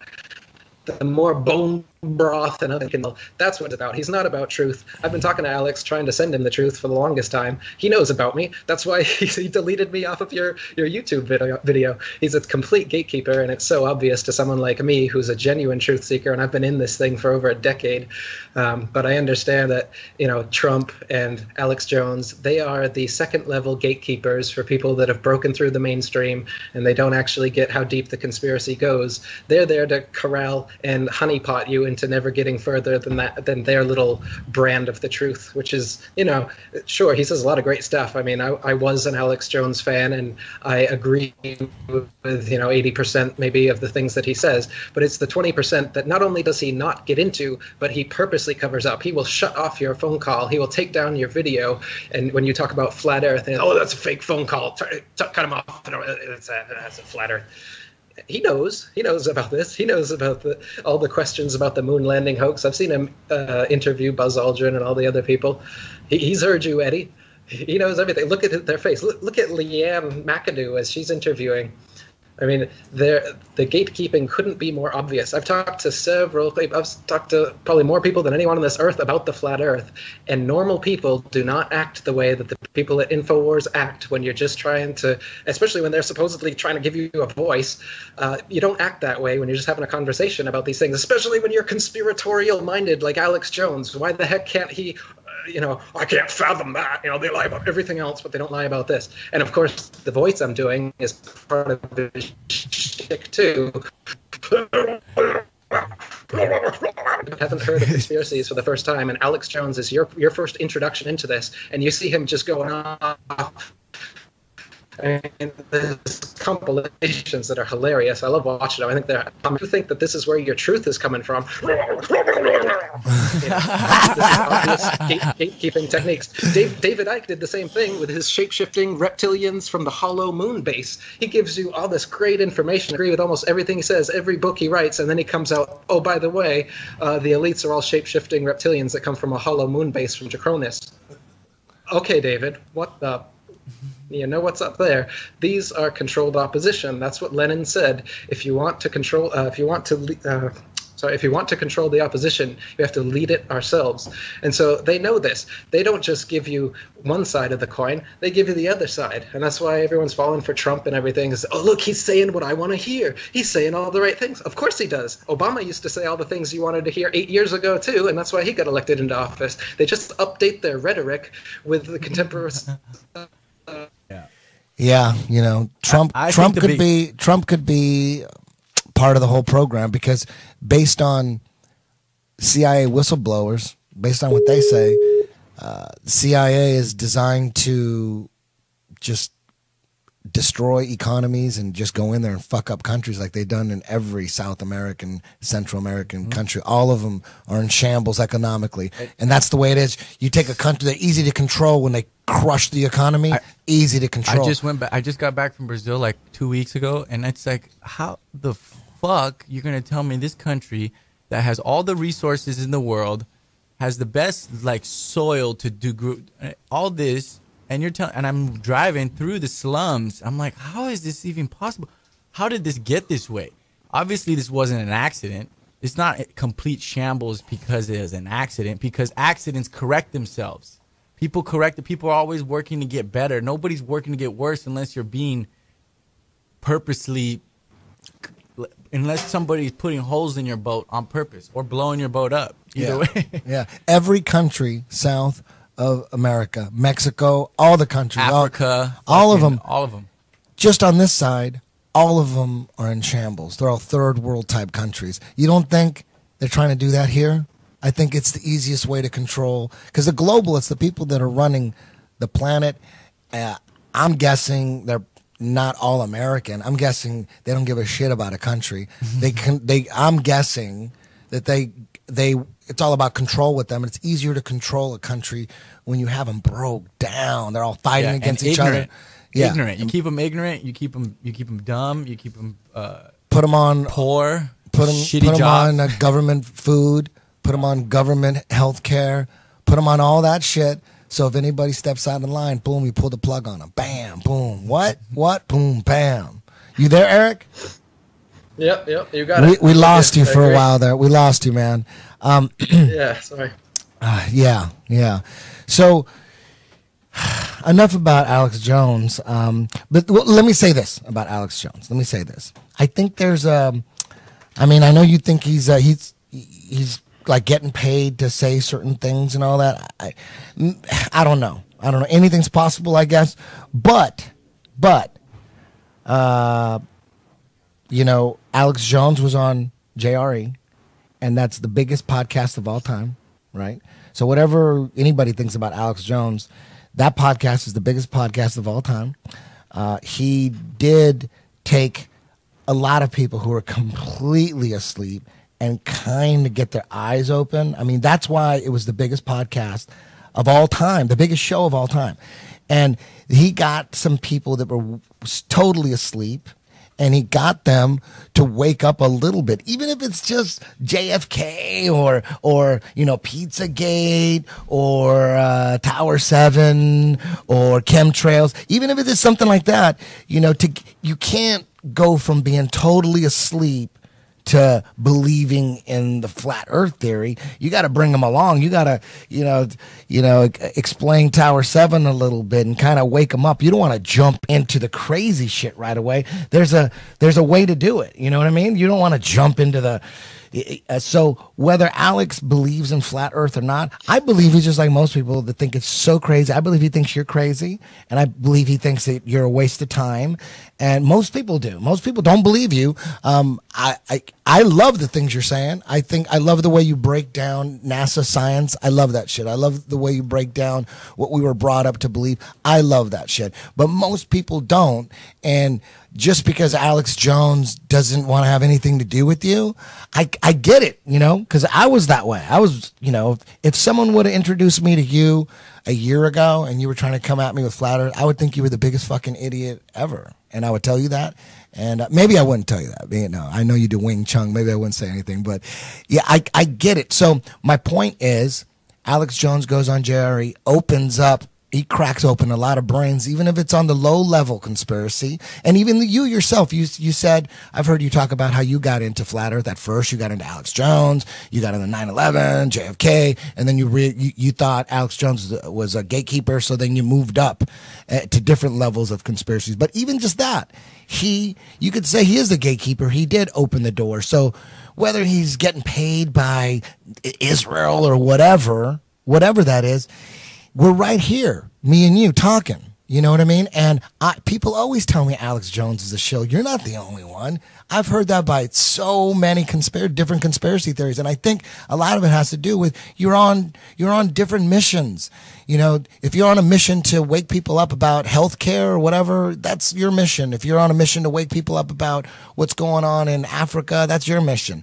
If I'm trying to explain apartheid to someone and I get into nuclear bombs don't exist, that's just going to kill everything. You know what I mean? And you could say, but the reason you got to understand that to understand everything. Whether he's controlled opposition or not, it's like, I think, he's opened up a lot of people's eyes on that podcast. Then I ended up going on his show, dropping flat earth bombs and, that dinner conversation we had. So it's all like, I'm not mad at Alex Jones. He's got his thing. He's into Trump, whatever. Maybe Trump is a big trick. Maybe he's part of it and doesn't know it. But to me, he's just a guy who doesn't need a teleprompter. And I mean, very few people can do that. No teleprompter and can go for 6 hours straight, dropping all sorts of political stuff, political documents and CIA documents and chemtrail this and healthcare here and NSA here. He's on that level. There's nothing wrong with that. Everything he said, like he's saying, like 90% of the things he says, I agree with, and it seems like he's into his family, and he's into Americana, as he says. He's definitely not on the Hillary side, and that's a beautiful thing, because for me, I believe that whole Hillary, Podesta, Bill Clinton, Obama, even the Bushes, all that was the true darkness. That's the true darkness. Trump might be part of that too, but for sure we know Hillary, Obama, Bill, all that side, that's the darkness right there.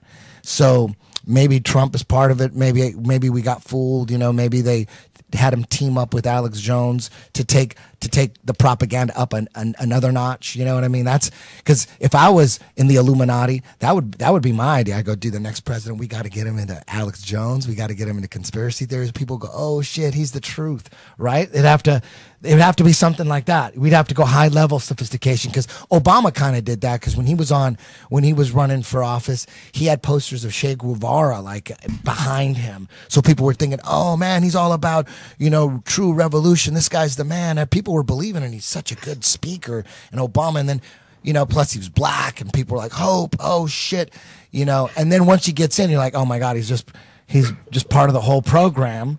And maybe we'll find that out about Trump too, but I don't know. Trump looked at CNN and said, you're fake news. And then he said, you're very fake news. I like that. Because we know CNN is 100% propaganda, right? CIA? They know you like that. That's why he's saying it. Like I said, it's all the rhetoric. It's the updated version. Oh, that's falling for. Yeah, that's what I'm thinking. That would be the most sophisticated thing they could do, is have a president who's in the middle of waking up to conspiracy theories. Holy shit, right? You think that's what it is? Absolutely. Alex will wake up to this eventually once he can't not wake up to it anymore. He can delete your videos now and pretend that he doesn't know who Eric Dubay is and all this. He's not going to be able to do that for long. And soon everyone's going to come in and they're going to be saying like they knew all along and they're not part of it. They weren't part of the people hiding it.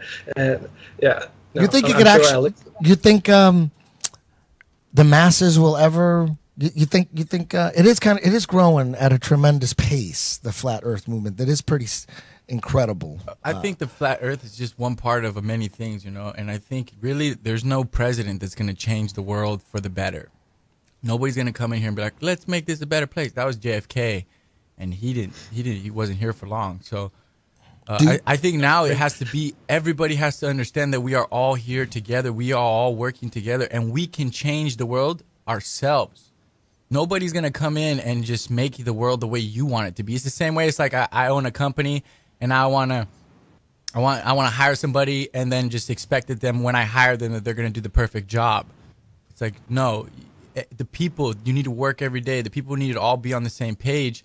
And if something needs to change, you need to change it. You can't expect somebody else is going to come in here and save the day. Nobody can save the day. If we want something done, if we want something, we need it. We need to go get it. We need to do it. We need to organize. Eric, what about satellites? Absolutely. People are like, what about satellites? I see satellites up in the air.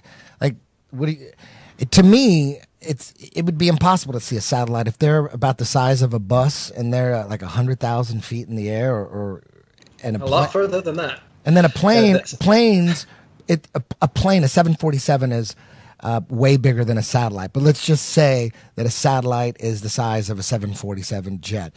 At 30,000 feet, you can barely see it. It's a speck at 30,000 feet. Now you're talking over 100,000 feet or whatever it is. What is it, like 100 miles in the air? They're supposed to be floating around, these satellites. There's no way you're going to be able to see that. So when people say, oh, I see satellites, you could see them in the air. I'm like, do the math. The science is, you could barely see a 747 at 30,000 feet. That's the science. You're going to see a satellite the size of a bus, a couple miles in the air, whatever it is, right? Right. No, there's no satellites. The closest ones, they say, are 100 miles, and there's ones they say are 200 to 400 miles away. And like you said, no, you can't see a bus from 100 miles away. Not only that, but the place in the atmosphere they say they are is supposedly so hot that all of the elements the satellites are made of have melting points much lower than that, so the satellites would totally melt. Beyond that, none of the pictures, you look at satellite pictures on NASA, you can't find a single image that isn't a cartoon. They're obviously all fake images. There's no real image of a satellite. And from your own experience, you know that no matter how high you go up, there isn't some magic mystery point where you can just go up, up, up, and suddenly you start floating. Like they say that satellites, astronauts, and the ISS is able to do. They say that the Earth and the atmosphere are constantly spinning.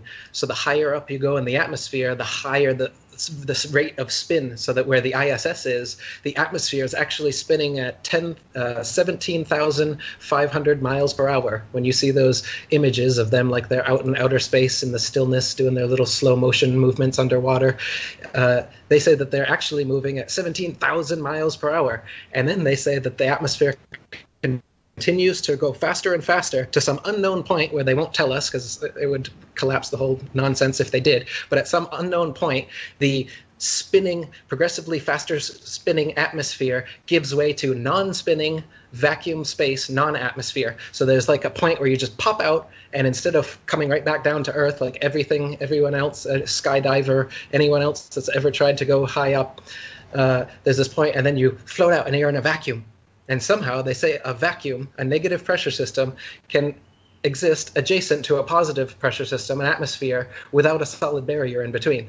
You know, that's impossible too. If you've got a spray can of deodorant, the only reason it's in there is because it's got a solid barrier separating it from the atmosphere outside of the can, from the different pressure system that's on the inside of the can. And if you break it open, then they equalize, and there you go. And so if we actually had a vacuum of space and an spinning atmosphere around our planet the way that they say they would, the vacuum seal would be broken, and there is no way that there could be some mystery point like that. And they claim that their rockets are in the vacuum space, and the rockets are going to the moon. But if you're in vacuum space and there's no atmosphere for your jet propulsion to go off of, then your shuttle would go 360 degrees like a gyroscope, and you would never go anywhere because you couldn't point any direction because there's no atmosphere to go. Wait, well, what about like direct TV then? Like seriously, like you said, there's no satellites. What about satellite television and satellite weather and satellite radio? Like that's how easy it is. You just put the word satellite before it, and everyone believes that that's how it's being done, when in actuality everything is being done via ground-based towers and wires. All the technology that satellites supposedly do were already done before satellites were supposedly invented by a science fiction writer named Arthur C. Clarke. He's the one that postulated satellites, and then within 10 years they really existed, and they're out there. Now there's 20,000 of them supposedly out there spinning around the ball Earth, when all the technology that they supposedly do for us is already capable via ground-based technology. All right, towers, wires across the ocean. Yeah, I'm the skeptic here, real quick. When you look at satellite TV and you say it's just going over the air, then explain to me, if it's just going over the air, then the towers that would be feeding it would be underneath the clouds. If that's the case, why on a rainy day when I have satellite television can I not watch my direct TV? Because they tell me it's because the satellite can't get its signal to me because it's raining and the cumulus clouds are too big. Yeah, the ground tower can't get its signal to you during that day, and that's why. But they want you to believe they have gold foil wrapped metals up there spinning around in the atmosphere that's sending you signals, and that's why it's not getting there. But their technology is not nearly that good. The technology, so you're basically telling me that it's fed to me like a radio signal is, right, from an FM tower? Yes. Okay, from so a tower. now when FM signals, I don't know if television signals are the same, but when an FM signal is transmitting on a cloudy day, it is actually better than it is if it's not cloudy, because the sun rays will destroy a radio wave. It eats it up. So that's why, like, for example, AM signals are better at night because they're not getting destroyed by the sun's rays. So on a cloudy day, the sun can't access the radio wave for an AM signal, so it comes in better. I don't know if that's the same for television, but if that's the case, then for me, you wouldn't see a difference in quality at all from a cloudy day if the tower is underneath the clouds. And if you did, it would be better and not worse. So satellites must exist. Now, if satellites existed in the positions that they say they are, they're all over the ball Earth. And if that was the case, then most satellite dishes, if not all, would be facing 180 degrees straight up, because your nearest satellite would be the best and clearest way to get a signal. But almost every satellite dish you're ever going to see is at about a 45-degree angle, and it's pointing towards the nearest local ground tower. It's not pointing straight up to satellites in outer space. That would be a ridiculous way to send this information anyway. Why would you send information hundreds of miles into outer space to just send it right back down to where you are when you have repeater towers all over the Earth anyway, and they just keep building more of these huge cell phone towers? Why do they have 1,000, 2,000 foot high cell phone towers if we've got satellites? They're building more and more of these all over the place. Explain GPS. Yeah, GPS. They just put a G before it and everyone thinks they're on a globe. GPS is just like Google Earth. It's just data that you map onto a ball, CGI ball Earth, and because of that, everyone thinks that it must be on a ball. But the data has been taken from this motionless flat plane that we live on, and then put onto a CGI, the Google Earth anyway, and GPS. Yeah, same idea. They've just taken the actual flat plane we live on and curved it under, and nobody really goes to the extreme southern hemisphere anyway, so they can't determine that the lines of latitude as you go out are actually expanding as they would on a flat plane instead of coming back in as they claim it does on the ball Earth. Yeah, I want to know why, if the satellites do exist, right? I don't believe in them, but if they did exist, how come I don't get service when I'm in Hawaii or when I'm in the mountains? Or it's like if it's a satellite, it's gonna directly go to you. It's not gonna have to go through. But because I feel like because we're in the mountains and stuff, it's not getting the tower-to-tower service. But there should always be service. Are you talking about your phone, Kron? I'm talking about my phone. Your phone comes off radio towers. It's not a satellite. But it comes from a satellite before that, or no? The supposedly satellite phones, and these satellite phones won't work in places like Kazakhstan where they don't have the infrastructure of ground-based towers to actually send the signal. But if there were 20,000 satellites all over the Earth, they would be over every... I mean, you can see the little CGI map they have where the satellites supposedly are, and there is one over every single point on the Earth. So every satellite dish should be facing straight up 180 degrees if that's what they were actually sending and receiving signal to and from. So what do you think they're doing with the satellites? They're just... they're asking Congress for money for these satellites. They're blowing it up, and the congressmen think they're doing something noble. They're like, yeah, telecommunications, blah, blah, blah. They take the money, they pocket it, they launch a satellite, it falls into the ocean. Like, what do you think's going on?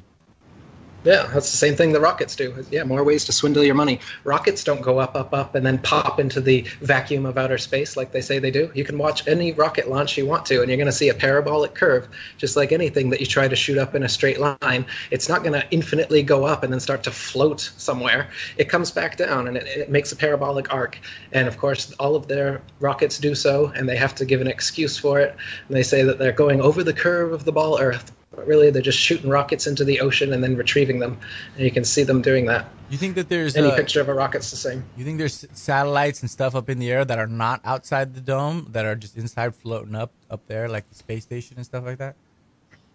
Again, the word dome means that we have found that there is some sort of solid barrier out there beyond the Antarctic icing covering us, which we have not found. So I don't know that there's a dome. I don't know that there's a barrier, an edge, or if we live on an infinite plane.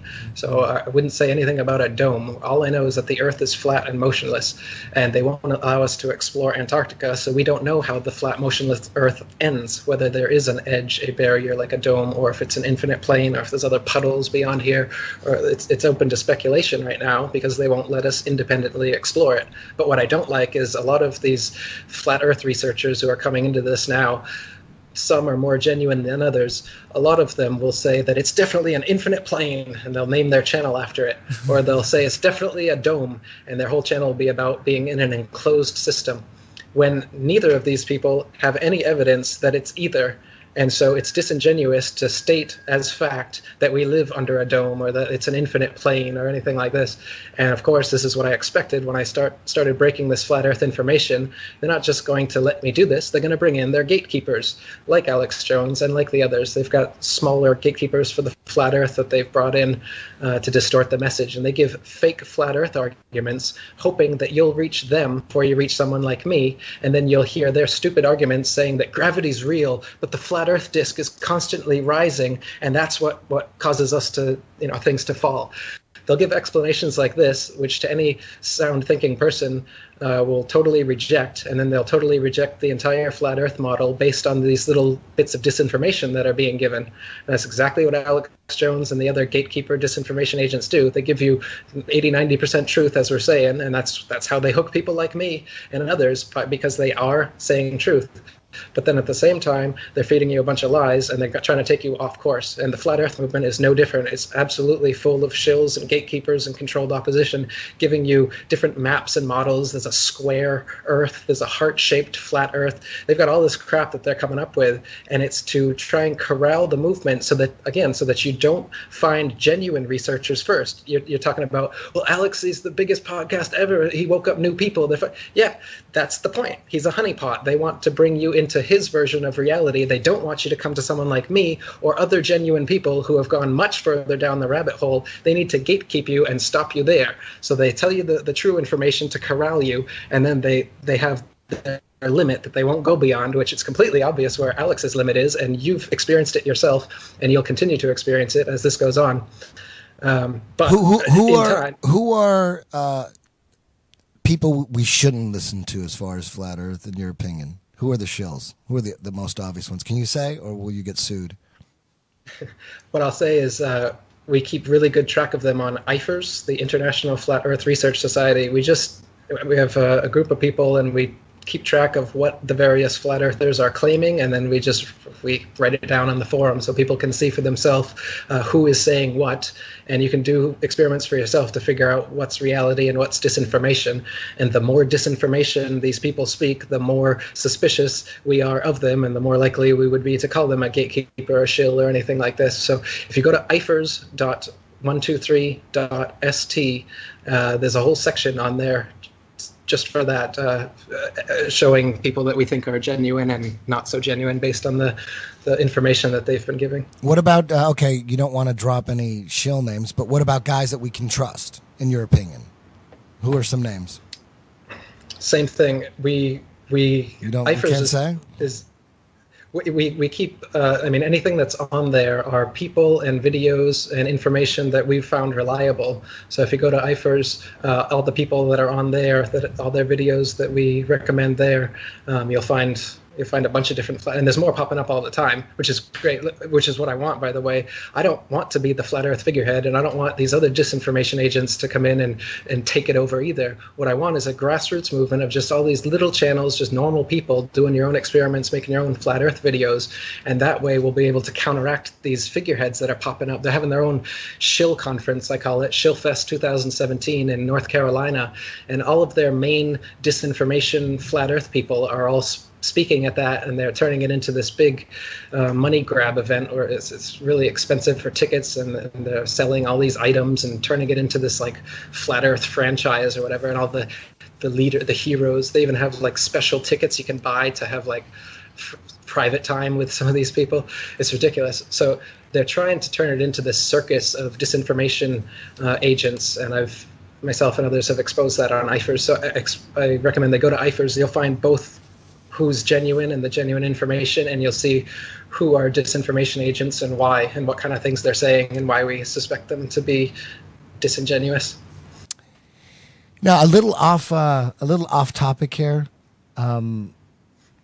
Another conspiracy theory that's blowing my mind is nuclear bombs, and the timeline of when they were theorized, and then when they actually because it was a theory at first, right? The theory was something like this: man, if we could split an atom, it'll cause critical mass, and the explosion will be, like 1,000 times greater than a regular bomb. If we could just split that atom inside of a bomb, it'll cause a chain reaction, critical mass, and it was a theory for a long time. They put a lot of money into it. The Manhattan Project, thousands of scientists trying to figure out a way to split that atom. They were working on it, and it seems like they never figured it out, right? Well, the nuclear hoax is very similar to the Ball Earth hoax in that the way to break it down will be to actually look at the footage. And when you look at the footage, you're going to find all these anomalies that show that the footage of most nuclear bombs are fake. And then the footage that is real has actually been done using TNT, non-nuclear explosions, just stacked up. So you make a huge explosion. But again, it's ground-based. They want you to think that they can have, nowadays, a suitcase. They want you to think that in the size of a suitcase, that they can blow up a whole city. And this is the psyop, and it's fear-based mind control. You're gonna have to back up a little bit. We lost you like the last 2 minutes. We lost you.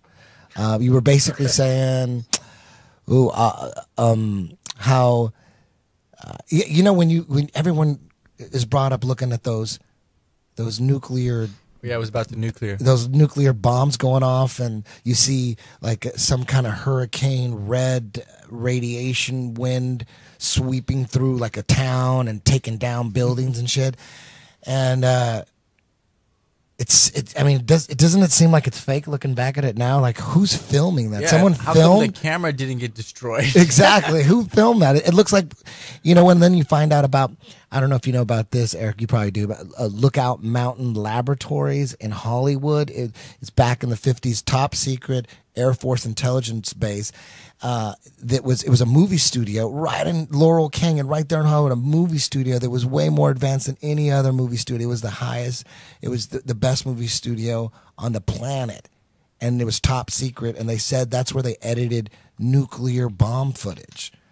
And like, why would you need some top secret? I guess the top secret thing because of nuclear, but why would you need this super sophisticated movie studio to do that? And then it got declassified like in the 90s. And then it came out. Yeah, this was a top secret Air Force intelligence facility right there in Laurel Canyon. And Jared Leto lives in it now, which is weird. He lives there. He owns it and lives there. And that's where they use this place to edit nuclear bomb footage. Now when you go back and look at that footage, you're like, damn, they made this shit here. It looks fake as fuck, right? Eric? Absolutely. It looks totally fake. You can see the trees being supposedly blown over are clearly models, and then they cut back to an actual forest, and then they go back to the broken model. Like Crone said, you can see that the camera doesn't get blown to smithereens like the bus or the house or whatever it is that the nuclear blast is blasting. And the camera is right there within the blast radius, not more than 100 feet, say, away from it. And it not only does it not get blown away like absolutely everything else, the trees, the bus, the buildings, but it doesn't even move. It doesn't even like shake from the atmosphere. But what if people say, hey, but they used a camera that was far away and it had a zoom lens? Like, is that even possible? Yeah, no, well, it's not that, because you can see that they're on model sets, and oftentimes the explosion isn't an explosion. They've used some sort of plasma effect, and they've also done effects using filters on the sunrise, and they use a fast-forwarded sunrise with filters, and they call it a nuclear blast on the horizon. They've even done stuff like this. And Hiroshima and Nagasaki is the main thing that people say. That's why they believe nuclear bombs exist. Hold on, Eric. People get mad at the nuclear bomb thing, man. It's just something. Nuclear bombs are just another thing that we have to take some unknown scientist's word for. I mean, I don't know what a nuclear blast looks like. If I see an explosion, how do I know if that's a nuclear bomb or a regular bomb? I mean, looking at a bomb or a missile, you can't tell if it's nuclear or not. I mean, the nuclear bombs, that's something that we got to take someone's word for. Some government scientists, aircraft carriers. There's no conspiracy theory that aircraft carriers don't exist. There's no conspiracy theory that tanks don't exist. There's no conspiracy theory that blue whales don't exist, because we don't need to take someone's word for that.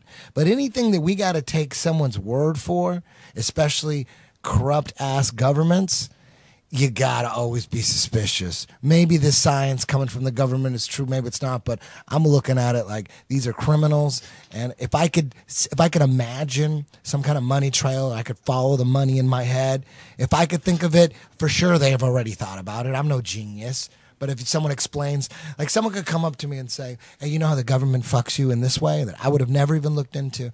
And they're like, oh, I wouldn't even doubt it. If the money trail makes sense in my head, and I wouldn't even have to look into it. I'm like, if he was, the odds that, if he's bullshitting about how corrupt the government is in this certain area, I mean, they're still corrupt. Maybe he's wrong about this, but I'm not going to go, prove that. I don't know. Would you watch a YouTube video? No, I don't believe that. I believe the government is corrupt in this way and in this way and in that way, but not in that way. Those guys are like, they got one eye open. I'm like, dude, like, if someone told me, I don't know, there was a John Gotti expert. I don't know anything about John Gotti. I know he's a criminal or whatever, but if some John Gotti expert told me, hey man, did you know that he murdered, district attorney in Miami, I wouldn't know. I wouldn't say, prove it. Prove it. Unless you have proof, like he's a criminal, he probably had something to do with it. I don't really need to look into it. I believe you. You know what I mean? I'm not going to doubt you and question you on a criminal. You know, so that's the way I look at the government. You know, anytime someone comes at me and goes, "Oh, you know how the government fucks you in this way?" I'm like, I never looked into it, never thought about it, but here, tell me the story, and if it makes sense, I was like, sounds right to me. You know, Eric, you got cut off again. You got cut off with nuclear bombs. Right. With nuclear bombs, with Hiroshima Nagasaki and Hiroshima are the main things that people talk about because that's when they were supposedly used, and Hiroshima and Nagasaki were firebombed just like every other major city in Japan during World War II. And most of the houses were made of wood and paper, so they just burned right to the ground. Now, there's radiation after any explosion. So as you're firebombing, there's going to be radiation, and you can take a Geiger counter to there as they did, and you'd find radiation. But they say that nuclear blasts, first of all, would come from a central point, and then the radius would be outward from there. You don't see that anywhere in Hiroshima and Nagasaki. There's not a central radius, and then everything is not tilting or slowly getting less damaged as you get farther away from that central point. In fact, both cities look just like all Japan's major cities looked after World War II, and they're completely firebombed from side to side, and there was no central point. And they tell us that if it was a nuclear blast, then for thousands of years we wouldn't be able to live there, and there would be so much radiation, people would be dying of cancer, and there'd be mutations. But flowers and plants and trees started regrowing a month after. People came right back to live there a month after. People have been living in Nagasaki, no problem. The idea that nukes were dropped there is, again, the only reason they did those was as a propaganda piece so that you actually thought that they existed. Why hasn't anyone, supposedly all of these dictators all over the place are getting these nukes and stuff, why hasn't anyone set one off, right? Well, people would say, oh, they don't, you know, they're not stupid. They don't want to destroy the planet, right? Yep, that's what they would say. Yeah, and the crazy thing is there's always it's a great excuse to invade a country. All you got to say is, hey, man, we got some intelligence that says this motherfucker trying to build a bomb. We got to go in there and get those weapons of mass destruction. It's perfect. The fact that... You got it. So the only two countries left in the world right now that don't have a Rothschild central bank system are Iran and North Korea. And these are the two countries that all you ever hear about is they're building nuclear weapons, they're going to get nukes.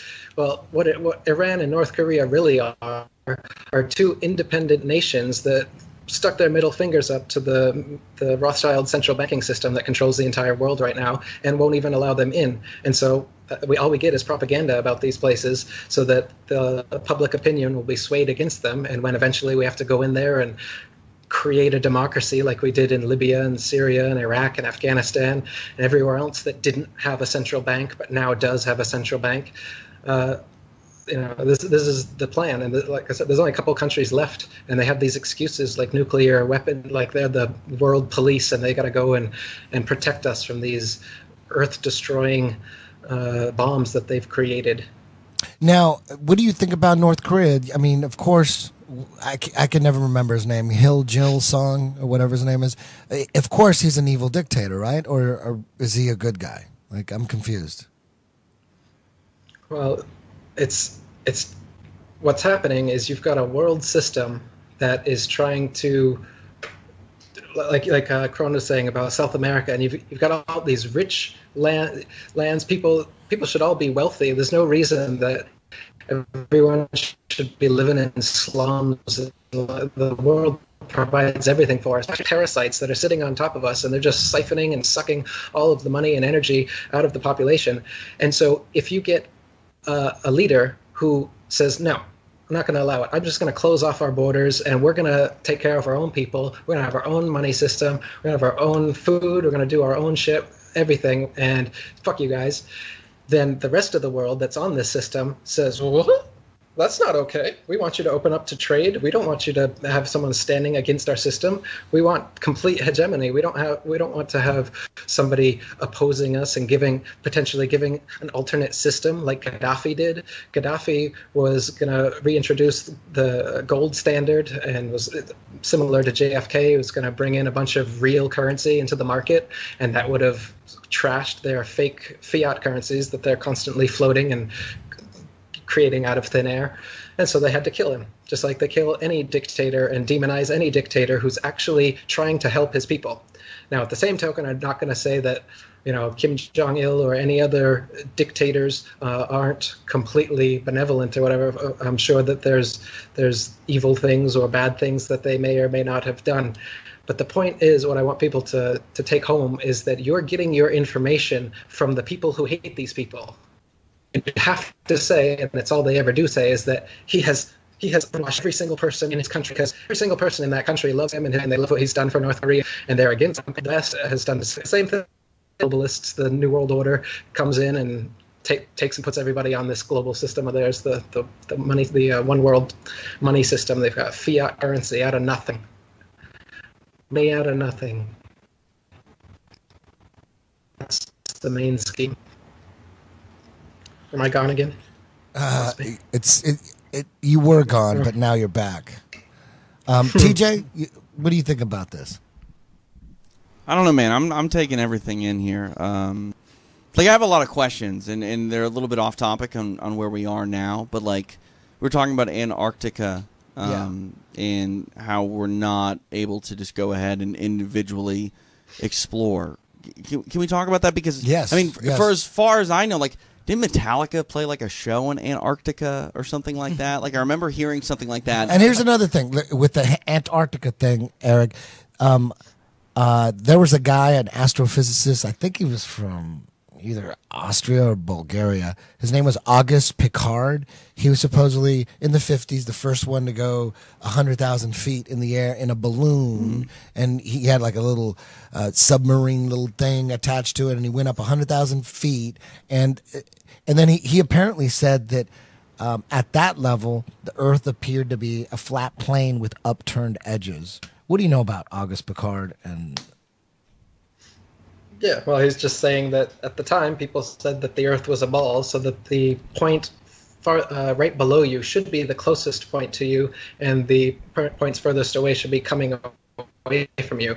But what he actually saw was the opposite, where the furthest point from his point of view was right below him, and the horizon on each side of him rose up. So it gives the appearance, of a concavity, so to speak. But what you're really seeing is just a flat plane, and the law of perspective is bringing the ground up to your level. Like I said, if you're actually on a ball, no matter how big that ball was, the horizon wouldn't rise at all. It would stay exactly where it was, and no matter how high you would able to get, you'd have to dip your head further and down to see it. But it's exactly at half of your vision. Half your vision will be sky, half your vision will be ground, because that's the law of perspective. It doesn't matter how high you go, because the Earth is flat, and the plane that we live on, the way we see it, is this point perspective, like all art students are taught. It's not a spherical thing that curves away from you. Now talk about Antarctica and the treaty that I think it was 1958 or something, where they made a treaty where no one's allowed to go deep inside. Yeah, that's like we were saying earlier, just after this guy comes back from his military mission to Antarctica, telling everybody that there's untapped resources and all this new land that nobody's ever seen over there. Within a couple of years, the Antarctic Treaty is signed so that no independent exploration of Antarctica is allowed outside of their pre-packaged tour groups, like you were talking about, or their little concert. Yeah, so Metallica or whoever plays a concert in Antarctica, so the Earth is a ball. Again, it's just they're doing these little propaganda pieces to make it seem accessible, to make it seem like this stuff has happened. None of the such has actually happened. Jarl Anderhoy, people who actually try to independently go there, they get caught, fined, put in prison, turn right back around. Rodney Clough is another one.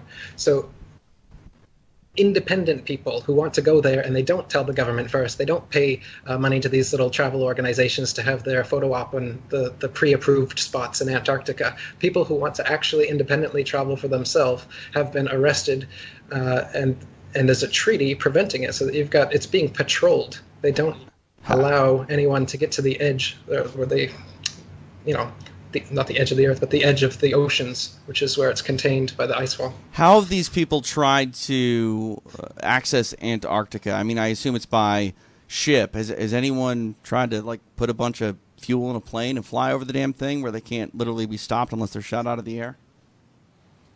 Not that I know of. As far as the plane, the people who have gone on ships. There's some speculation. People have wondered about Amelia Earhart, that kind of thing. But that's all speculation. As far as I know, nobody has tried to take a plane and just go south and see how far south they can go.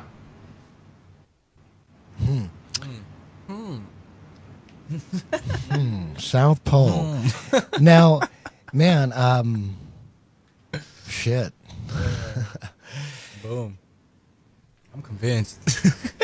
Yeah. I was convinced before I came on this show. I just came on the show. I had some questions. And I'm really here just to let people know that if you think the earth is flat and you feel the earth is flat, you go with your intuition. Don't think everybody else is going to think that you're crazy, because who gives a shit what everybody else thinks?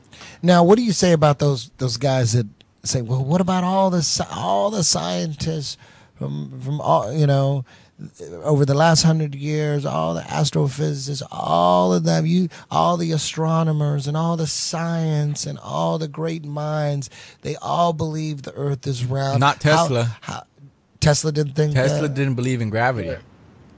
Yeah, not Tesla, not Michelson, not Morley, not Sagnac, not a bunch of these non-establishment scientists. They give you their Freemasonic establishment scientists that they promote and the theories that they promote. And then there's many, many, many other scientists with competing alternate theories who never get promoted, who you've never heard of, but who have actually proven, for instance, that the Earth is motionless. You've probably never heard of George Airy or Airy's failure or Sagnac's experiment or Michelson-Morley, but they'll tell you all day about relativity theory, which came because of those conclusive experiments. Michelson, Morley, Sagnac, Airy, they performed experiments that proved that the Earth is not moving. I think you said they proved that the Earth is not moving. He didn't come up with any science. There's no science to prove relativity. It's all philosophy. It's just an idea. It's a thought experiment. But actual science, actual experiments, like Airy's failure and the Michelson-Morley experiment, have been performed to show that the Earth is motionless. But they have, and there's nothing they can do about that except for censor it. They censor non-establishment science and scientists, and then they promote their Freemasons and their establishment science, like Einstein. So you never heard of Michelson, Morley, Gale, Sagnac, Airy, and their experiments, which proved that the Earth is motionless, but you have heard of Einstein, who philosophically said that it's not motionless and that you can't figure out whether it is or not. So they give you their little scientific heroes, and then they censor and suppress all the other scientists who are saying the opposite things. I mean, just like the flat Earth. I mean, did you know that there's flat Earth books that have existed for hundreds of years? There's excellent flat Earth books, dozens of them that came out at the end of the 1800s. Yeah, Nobody taught you that.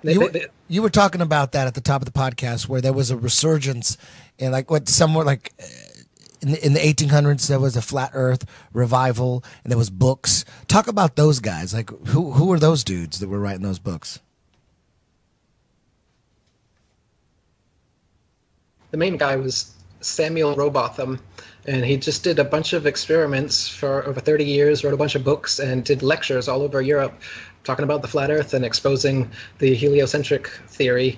He wrote a book called Zetetic Astronomy. William Carpenter wrote a book called 100 Proofs the Earth is Not a Globe. What year was that? That was also late 1800s, around 1890s. The Rowbotham book was first published in the 1860s.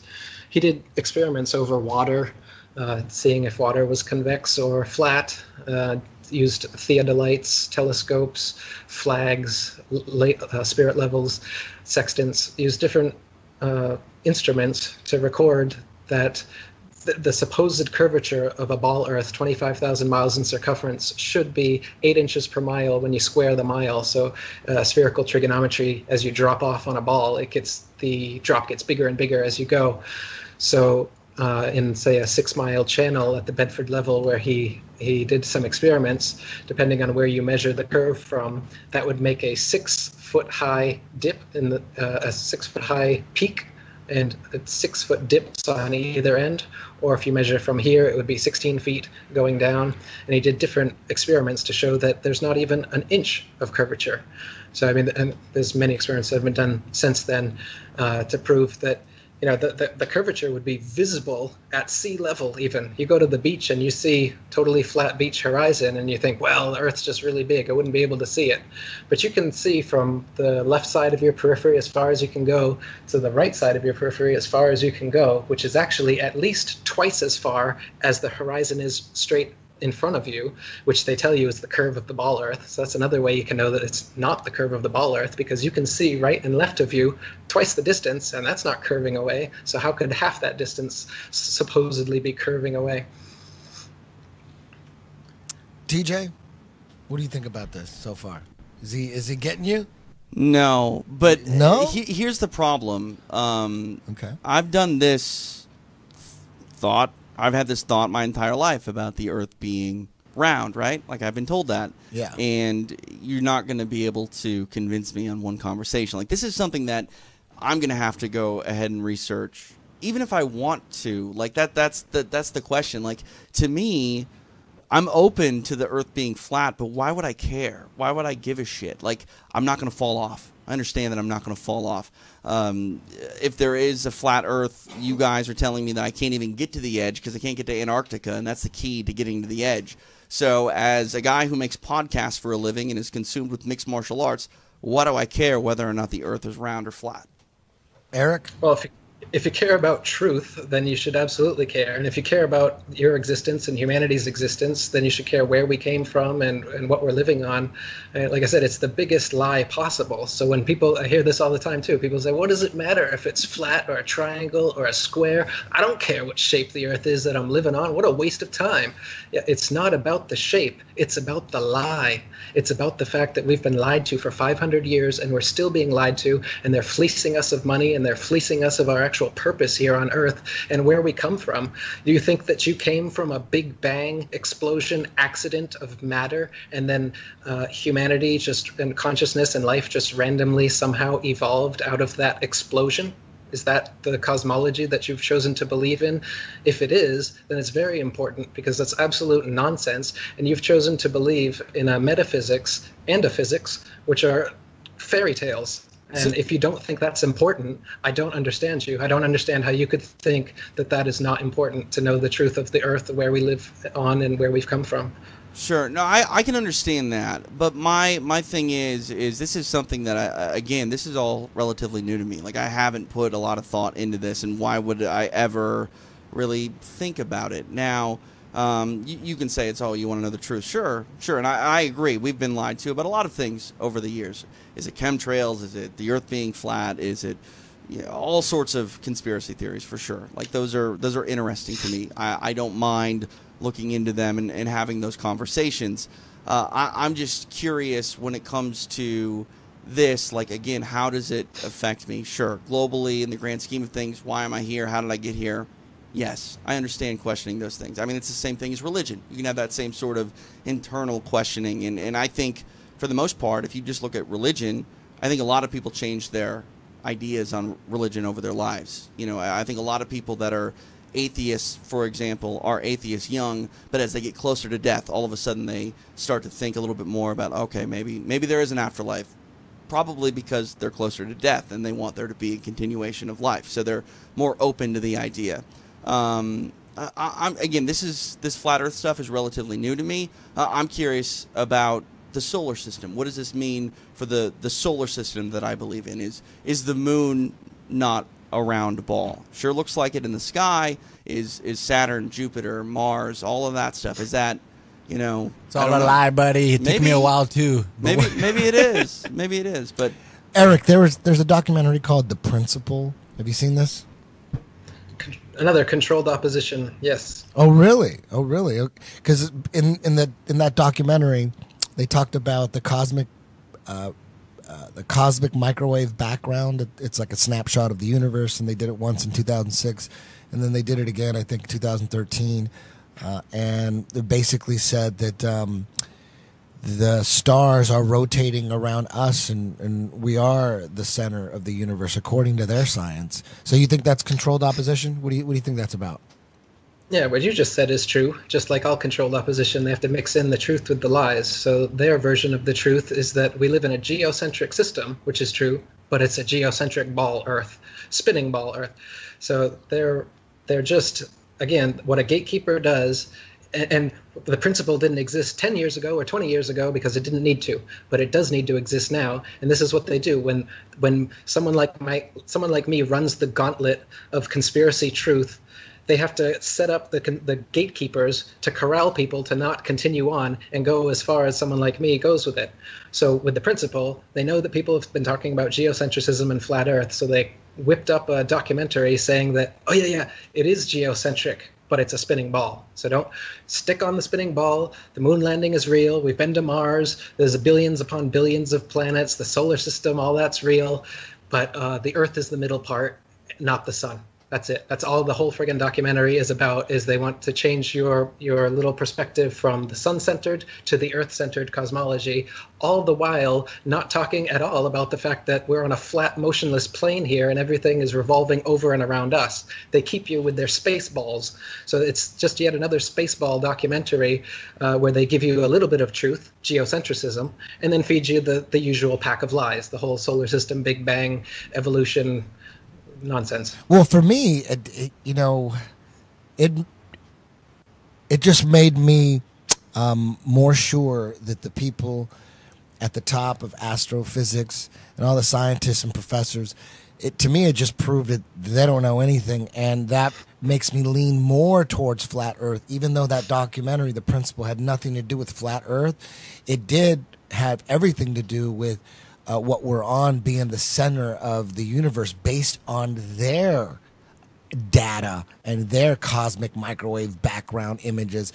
I mean, mainstream science is saying we are the center. They didn't say that we're the flat Earth, but I took that as, oh shit, there's more evidence and that the Earth could be a flat plane based on that. So I think that controlled opposition thing, I don't think it's working. I think it's making people more open to the possibilities that we are living on a flat plane. Do you understand what I'm saying?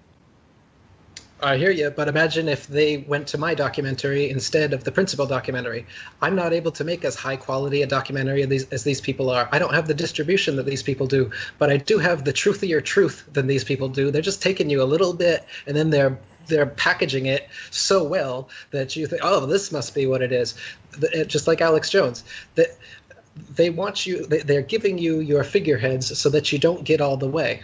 And you're saying that, well, isn't it good that they at least took you part of the way? But you're not seeing the intention of setting these things up along the way anyway. If these people weren't there, then you just would have found me right from the beginning, just like everybody would have. If they didn't set up gatekeepers with half-truths, you'd obviously find the real truth right away. And the real truth shines so bright that eventually you guys find me anyway, or you find other genuine researchers who are talking the truth. And then you see someone like Alex Jones who says that the Jews have no involvement in the world conspiracy whatsoever. We've been to the moon. The Earth isn't flat. Hang up the phone. Eddie Bravo, we're good friends. Let's come on the show, but then I'm going to censor you. I'll put your video up, and then I'll take it down, and then I'll pretend that I'm for the truth, but my audience just doesn't. My audience likes bone broth, Eddie. My audience doesn't like truth. My audience can't handle, right? They can handle the ridiculousness that Alex Jones spits all day long, but they can't handle that the Earth might be flat, right? All the other crap that he talks about, that's fine, but the flat Earth, all my ratings would go down. People wouldn't believe me. Bullshit. Nobody knew who I was before the flat Earth. I've been doing this for years. I wrote many books before I wrote about the flat Earth. Nobody knew about me. People know about me now because I'm one of the only people actually legit talking about this truth without bringing in a bunch of nonsense like the other shills do. And so when these controlled opposition gatekeepers come up and people are like, well, isn't it good? I mean, I saw him first. Like, if I didn't see him, maybe I wouldn't have gotten to you. No, you would have gotten to me right away. You would have gotten to the genuine people right away if the disingenuous people weren't set up there to corral you beforehand. It's sophisticated, man. And of course, Trump and Alex Jones are part of it. I'm not going to lie. When I the first thing I saw on flat Earth was like I was looking through my thing and like something came up about flat Earth. And I watched it, and it was just completely making jokes about it, you know? And I was like, oh, well, that was kind of like a letdown. I thought I was going to get into something pretty crazy here. And then it was all bullshit. It was all like just talking shit about it. And I was like, oh, well. And then I was like, wait a minute. Let me do a little bit more searching here. And and then I did. Same thing, man. I searched Same for a thing while. happened to me. And then I got to you, right? But at first, I was like, I'm going to find something here. And it was like completely like, everybody talks about flat Earth. It's like, you're ridiculous. Ridiculous, motherfucker. Look at us. Yeah, We're man. over here walking on a fucking I came planet across- spinning. Yeah, I came across the Flat Earth Society website first when I started looking into Flat Earth, and they are of obvious controlled opposition with their arguments like the Flat Earth constantly rising to account for gravity, and that turned me off from it. So it did the exact opposite of what Eddie is saying controlled opposition does, and it did exactly what controlled opposition wants to do, which is turn you off from the subject. I thought that is the most ridiculous thing ever. I'm not going to bother waste my time with the flat earth anymore. So I went away from the subject for almost a year because I met one of their controlled opposition disinformation sites first. You mean the Flat Earth Society? Is that what you're talking about? Yes, the original Flat Earth Society was called the International Flat Earth Research Society, IFRS, which is what I restarted, and I'm the non-official president of that because I called myself the president. I restarted it. It existed before the Flat Earth Society, 13 years before it did. The Flat Earth Society came up as a controlled opposition group because IFRS was being so successful in spreading the Flat Earth truth. So they came up with this other Flat Earth Society, and because it had the Mason money behind it, this guy was on TV all the time bringing a rock saying, I just went to the edge of a flat earth and I almost fell over, but I was saved by this rock. I'm the president of the Flat Earth Society.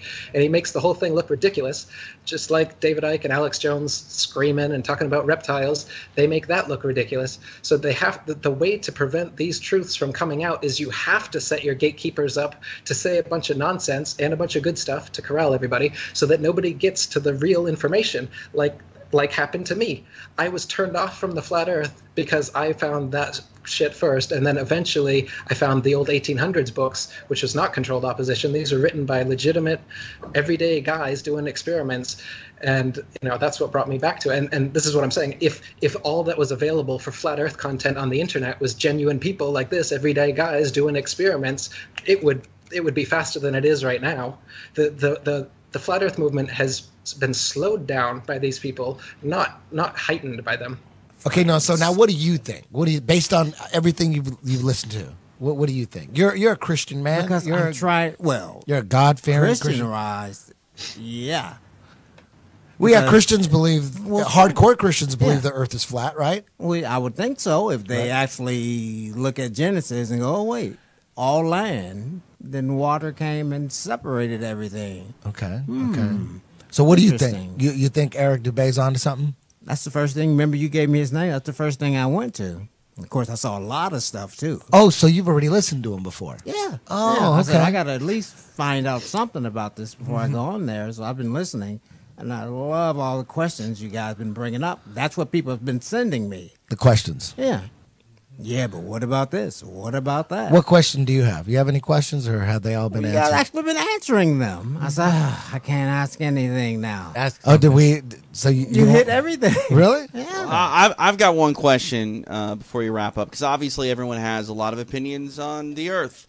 I want to know if everyone in this room is on the same page about how old the Earth is. How old do you guys think our planet is?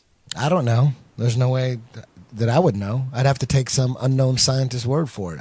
Right, but I they're mean, gonna say 5 billion. Who knows? Yeah, there's no way. Old as fuck, and whoever I think our civilization, human beings, were way more high tech, way more evolved in every which way before.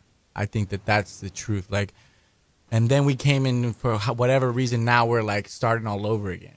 Yeah. Well, Eric Dubay's got a pretty interesting video called "Dinosaurs Don't Exist," and that's another one. When you first hear that, you're like, "What? That is the dumbest shit ever." Of course they exist.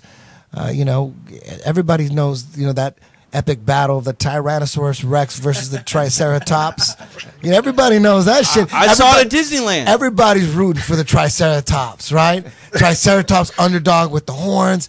Tyrannosaurus Rex is fucking just pissed off, running through the jungle, and then he runs into the Triceratops, and nobody was going for the T-Rex as a kid, right? Those epic books, it's always a Triceratops, Land of the Lost, same shit, right?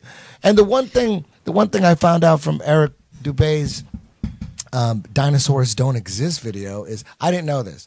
I didn't know that all the skeletons of dinosaurs that you see at museums are all replicas. Like apparently they don't bring out the real bones because they're sensitive and they lock them up. And so what we're seeing are replicas of the bones they found. When I found that out, I said, if that's true, I don't know if it's true, but if it's true that all the dinosaur skeletons that we're seeing in museums are replicas because the real ones are too sensitive and they got to hide them, that's a fucking huge red flag for me. I'm like, the only reason the skeleton of a dinosaur is amazing and it looks cool is because it's an actual skeleton of a dinosaur. If it's not real, if it's a replica, you might as well put fake skin on it. Sure. Put fake skin, put the teeth in. Yeah. Why are we looking at a fake skeleton? Well, for it to be a replica, it has to be real. Otherwise, it's just fake. Yeah, so, but it's only cool if it's real. Right, no, I agree with you. It's never cool if it's replica. I agree with you, but like, so for example, I brought this up to my wife the other day, and she's like, yeah, but in high school, I went to an archaeological dig site, and we saw them brushing the dirt off of the bones. It was in Omaha or something like that. So, now, how do we know they're not? Right. Because they're finding shark teeth in Wyoming or whatever, Montana. How do we know they're not finding giant blue whales in Utah? And they're thinking, oh, shit, there's no way this could be. They're not even thinking like in the 1800s. You know, when you look at the timeline of when dinosaurs were discovered and all these guys discovering bones, and there's all the fraud and the scamming that was going on. It was our dinosaur bones that we grew up seeing in museums. There's a lot of history of scamming and fraud. When you look into it, you're like, oh, man. So Eric. There's fraud in everything, though, yes. right, Eddie? Like anything. Yeah, but when it comes to something that we can't verify for ourselves, these bones existed, what, millions and millions of years ago? How do we know? Again, it's some shit we got to take their word for. We can't. It's another thing. So, Eric, can you give us a rundown on the dinosaur hoax? Yeah, I want to know about that one too because I don't know anything about that. No, you never heard that? Yeah, he's all over dinosaurs. Get in it. Get in it. Well, it's like Eddie said before. They want you to think that being smart is to regurgitate whatever information they've fed you and to be able to repeat that on command, and that's what a smart person is. But is it really that smart to believe in something that you haven't seen yourself, you haven't experienced yourself? When they say that there was terrible lizards that existed 65 million years ago, and you've never seen those lizards, you've never even seen the bones that supposedly exist of those lizards. Actually, bones don't exist, they say fossils do, which is bones that turn to rock. So if they ever did come out and try to show you a real bone, they would say this rock is a fossil and this fossil is a bone and this bone was a dinosaur. There's the proof. But they don't even show you that. They give you cast replicas that they show you in the museums. So it's not a smart thing for you to think that nuclear weapons exist just because you've been told they do when you can't confirm it yourself, or that the Earth is a spinning ball just because they told you and you can't confirm it for yourself, or that we've gone to the moon, or many other things that we talk about here. All we're doing is being skeptical. The very thing that the scientific establishment talks about, the Skeptic Society and Randy, what's his name, and all, the Penn and whatever, Gillette, what's their name? They got all these people, bullshit. They got these things set up, and they call themselves skeptics. And then they have Mythbusters or whatever, and then they show, oh, look, we're skeptical of the moon landings, so we set up some experiment, and we prove that moon landings are real. We heard about flat earthers, so we set up an experiment, and now flat earthers have been debunked. And this is what passes for skepticism in today's society. The Mythbusters and all these other people I'm talking about. These shows and these people that they call skeptics are the mainstream establishment people regurgitating everything the mainstream scientific establishment tells you, and they say, we're being skeptical. I am skeptical. Eddie Bravo is skeptical. We just don't believe any old bullshit that somebody tells us because it was in a textbook and some scientist with a white lab coat said it was there 65 million years ago. We just have that little disconnect where we say, I'm going to be skeptical. I'm going to say, maybe they existed, maybe they didn't. But I'm not going to say, oh, of course dinosaurs existed, you fucking retard. Are you kidding me? Everybody knows the Earth's a spinning ball.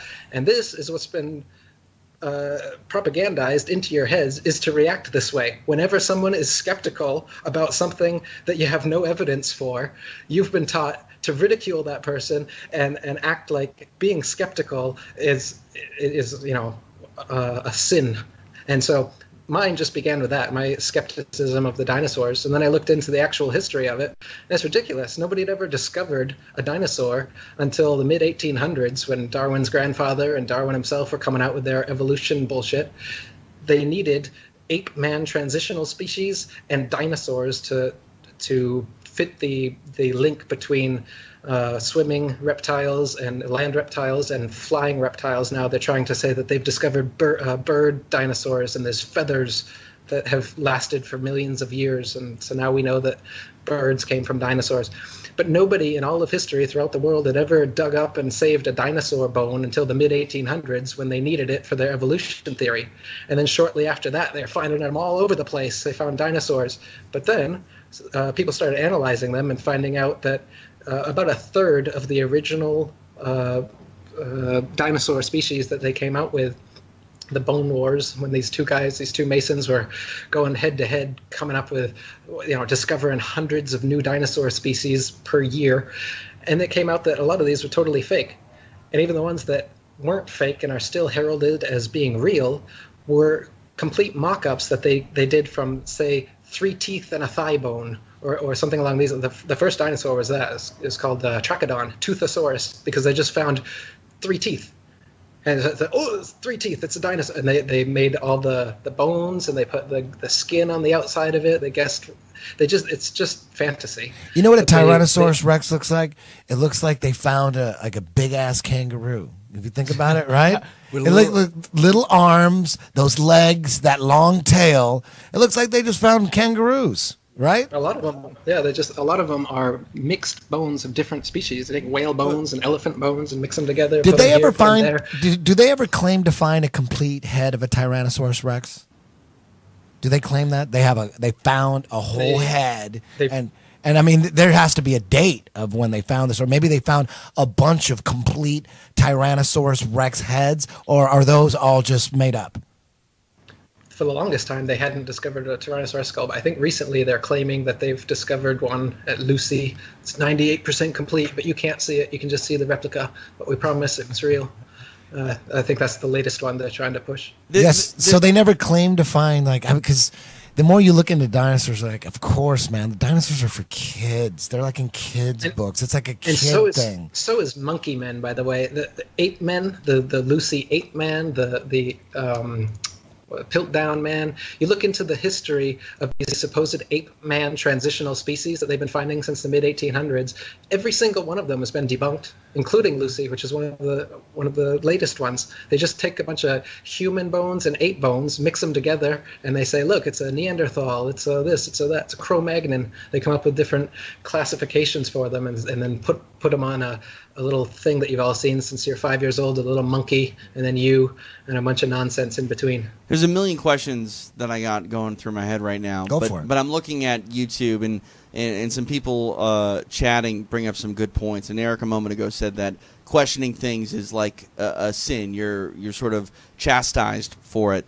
And I think that no one will ever really question you questioning things and criticize you for doing it. It's those that can't do it in a rational state of mind, those that get a little bit animated. Like Alex Jones gets criticized because he gets so animated and so crazy.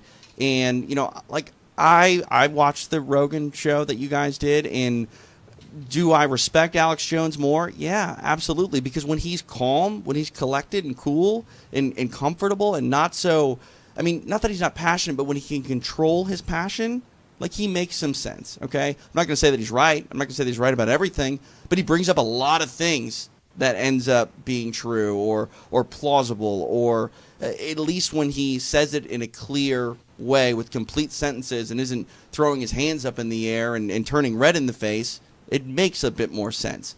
So I think that conspiracy theorists tend to get a bad rap when they go a little bit ham, But another thing that I want to talk about, the dinosaur conversation, is you say that it's they find a whale and a whale's tooth and a jawbone or whatever, and then they just assemble it.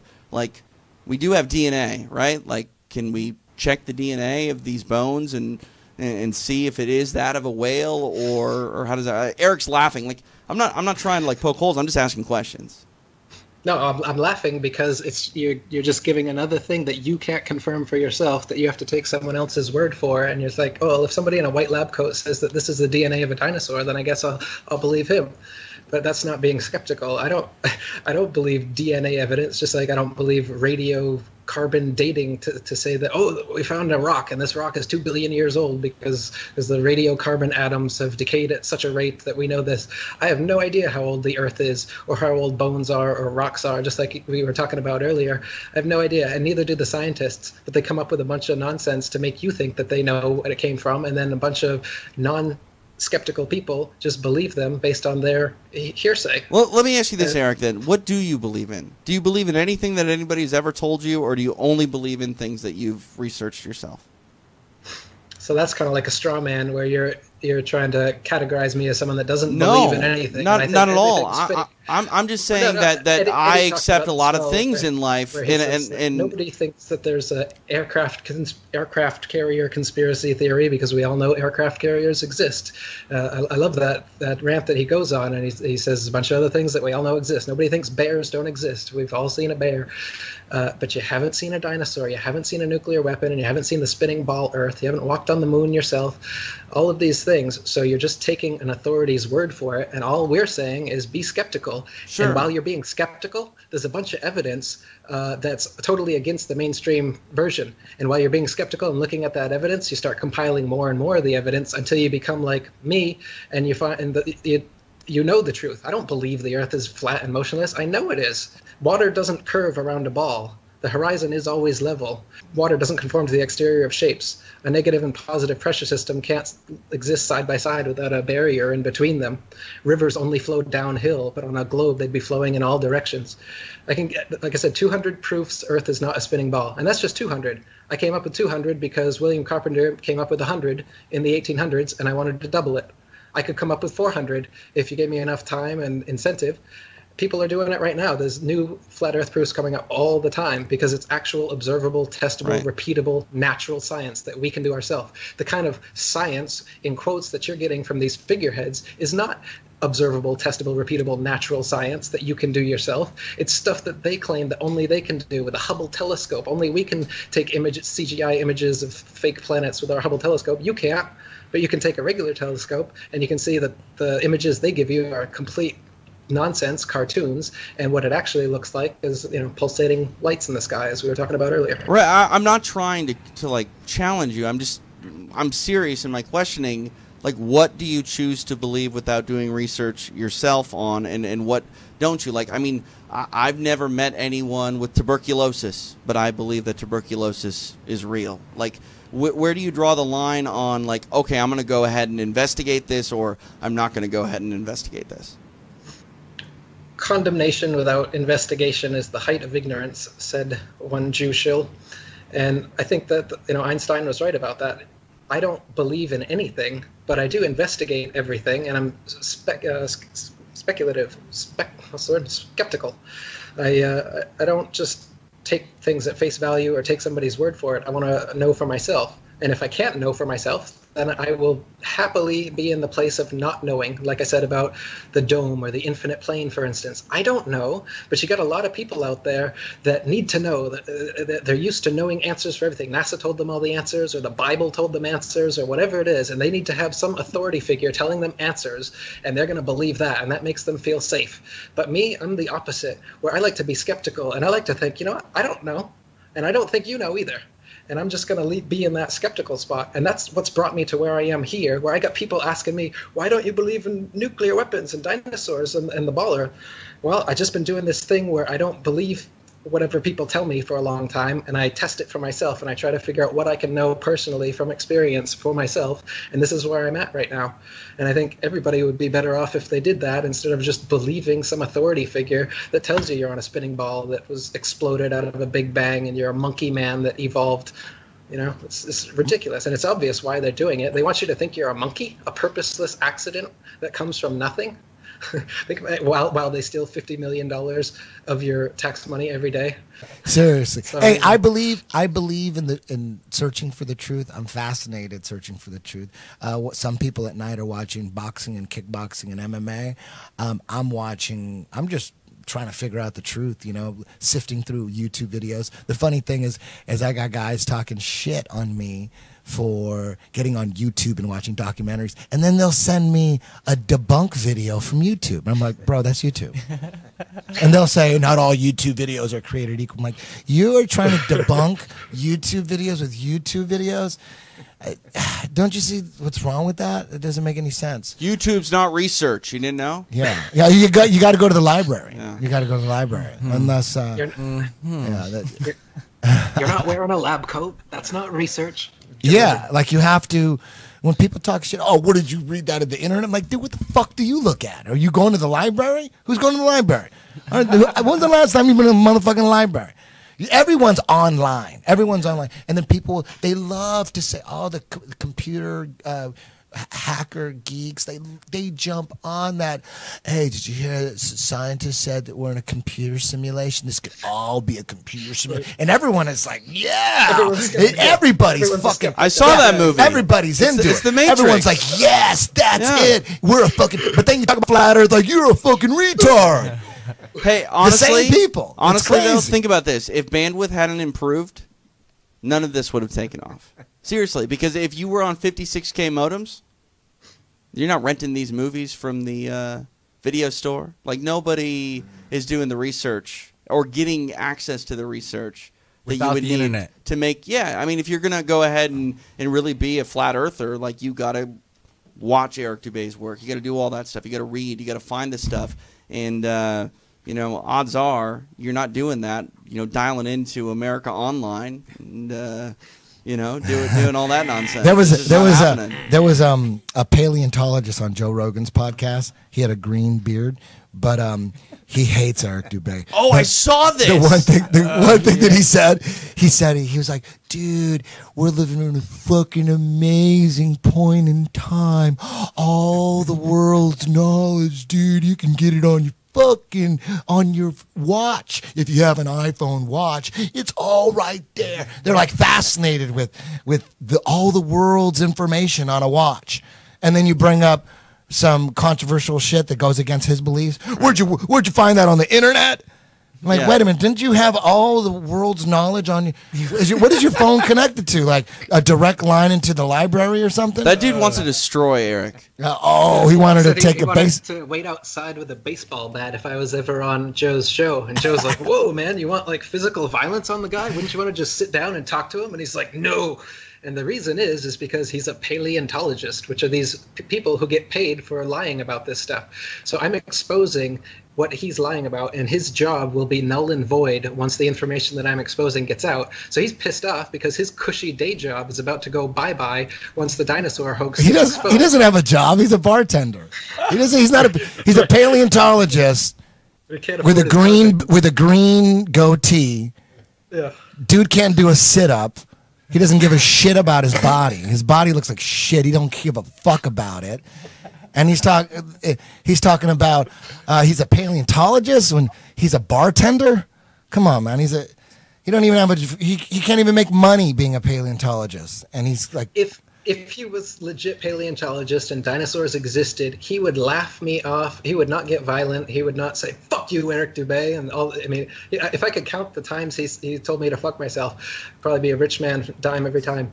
He was pissed and wanting violence and not wanting a discussion. That was the point, is that he didn't want a discussion with me because anything like that would just bring more attention to the information I'm exposing and would put him out of his job and make him known to be the liar that he is, and he's scared of that. And there's a lot of people that are scared of that. And he was bragging about his license plate saying Decepticon. Remember that? He brought that shit up. Who brings up their fucking license plate on a podcast? He gets on Joe Rogan's podcast and somehow he works into the conversation that his license plate says Decepticon, and he's like really proud of it. Like, what kind of dumbass does that? He just wants to be recognized in traffic. That's the only reason you would give out your license plate name.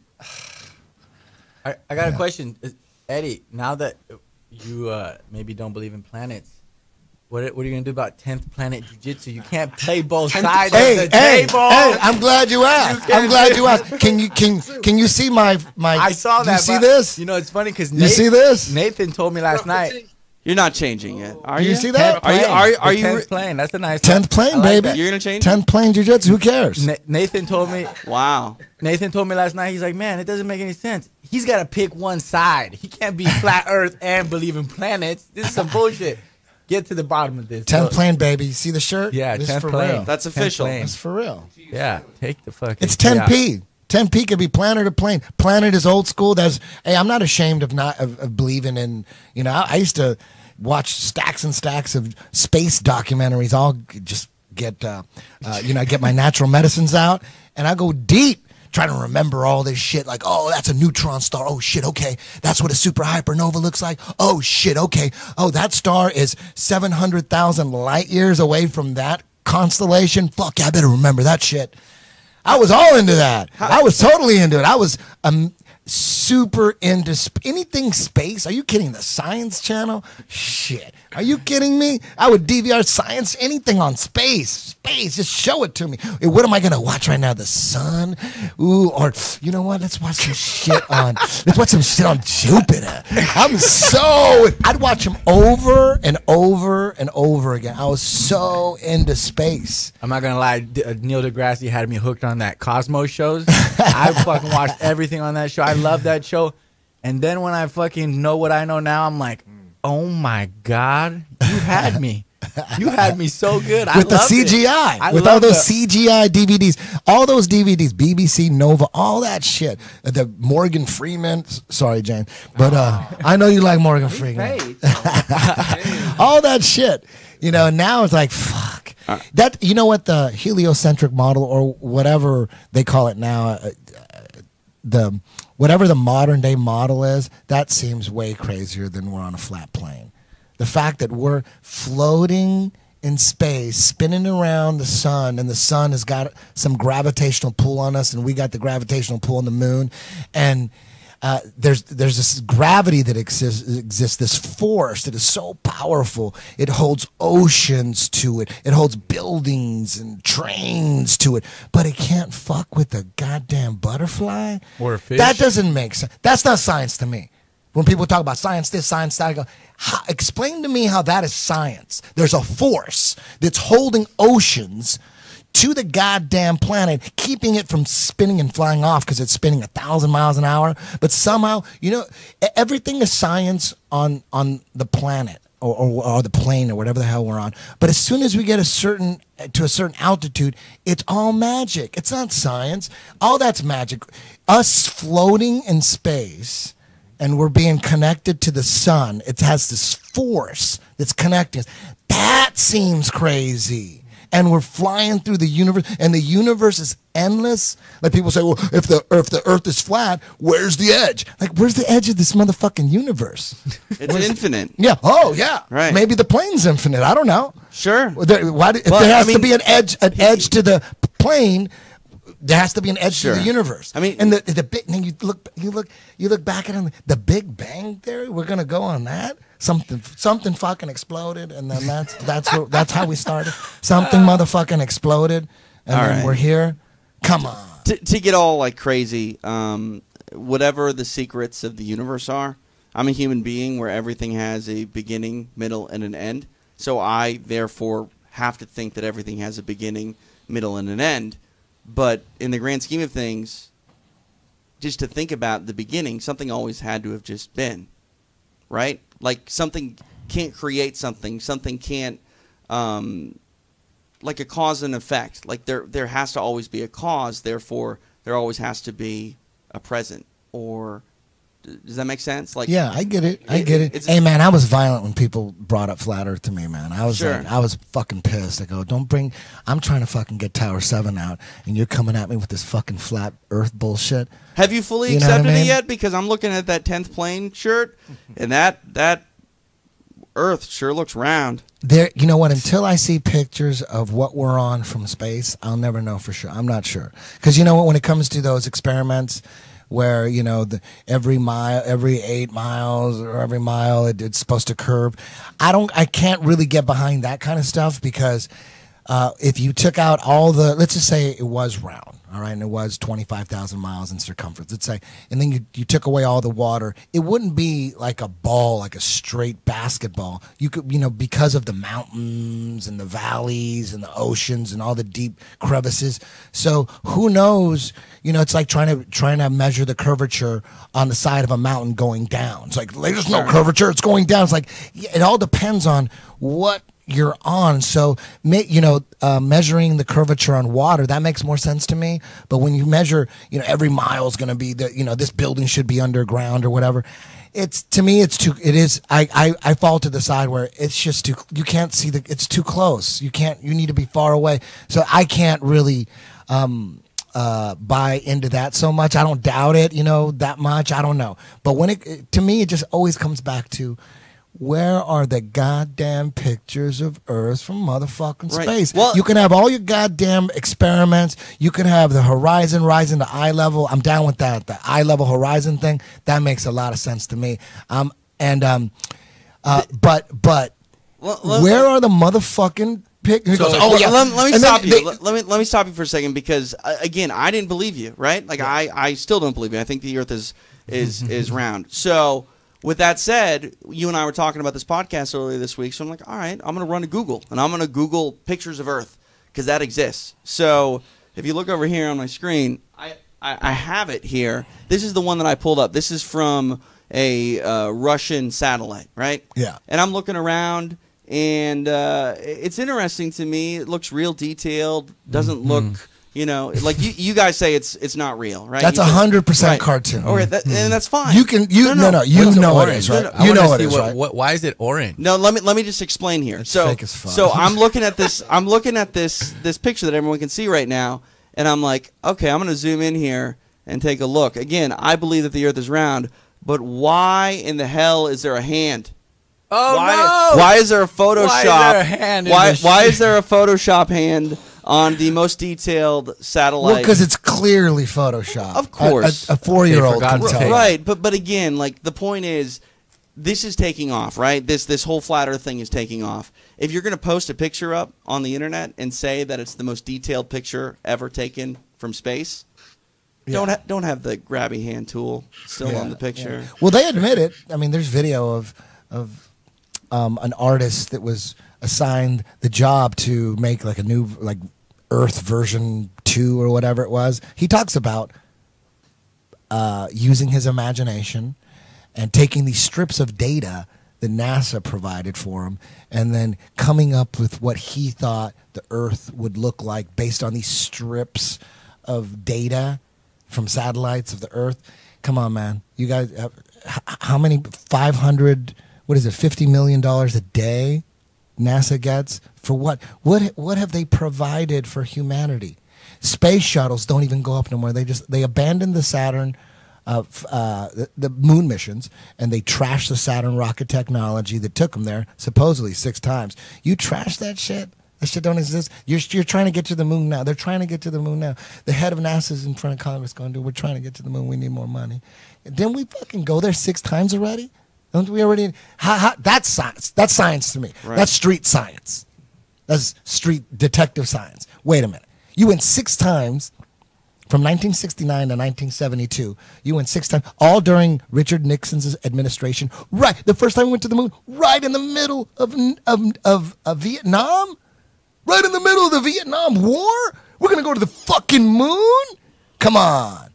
Come on. Is that a coincidence that right in the middle, in 1969, right in the middle of the height of the Vietnam War, right, we go to the fucking moon? The greatest achievement of mankind? Come on. That seems like... And all 6 missions were during Nixon's administration. The most crooked one of the most crooked motherfuckers out there. Come on, that's just like that's a shitty detective who is partially retarded from Iceland would have questions. You know what I mean? Come on.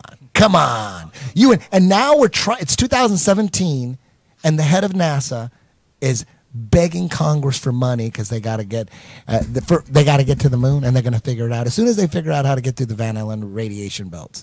As soon as they didn't you guys do that 6 times already and no one died? It took 4 days to get there and back.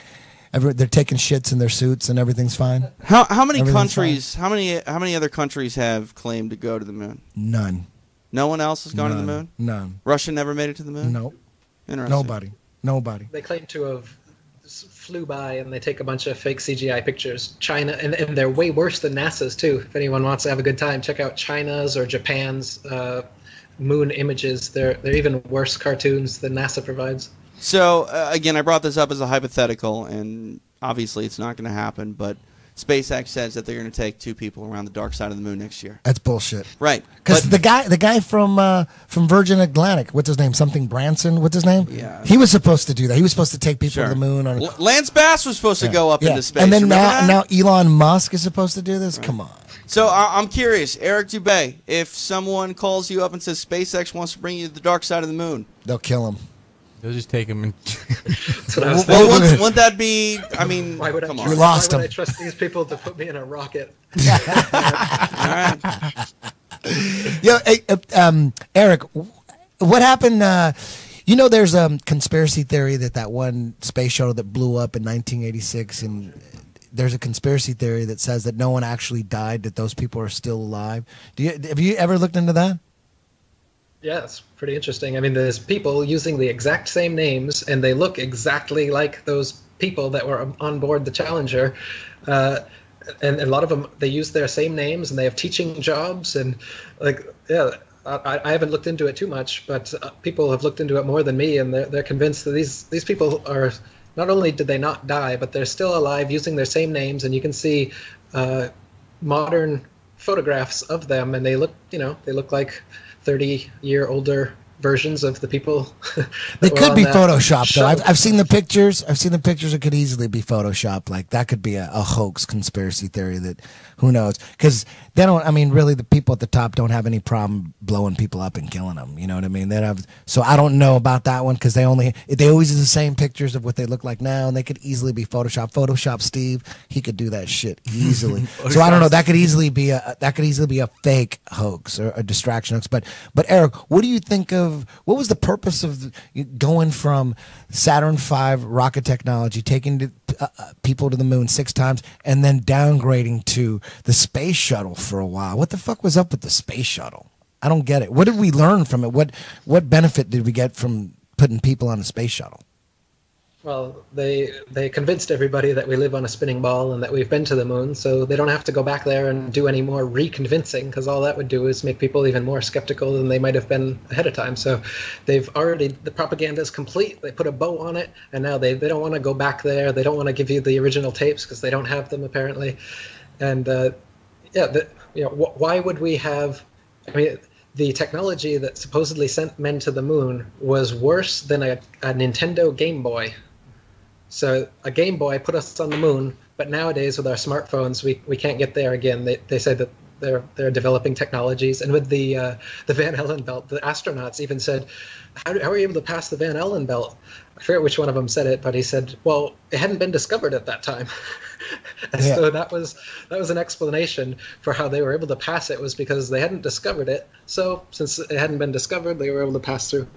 Yeah, there's a video too that I forget what video it is, but it's a compilation of a bunch of astronauts, including Neil Armstrong, and they're going back and forth on what space looks like outside of Earth's low orbit, and half of them say you can't see the stars. It's super dark. It's the deepest dark. You can't see any stars.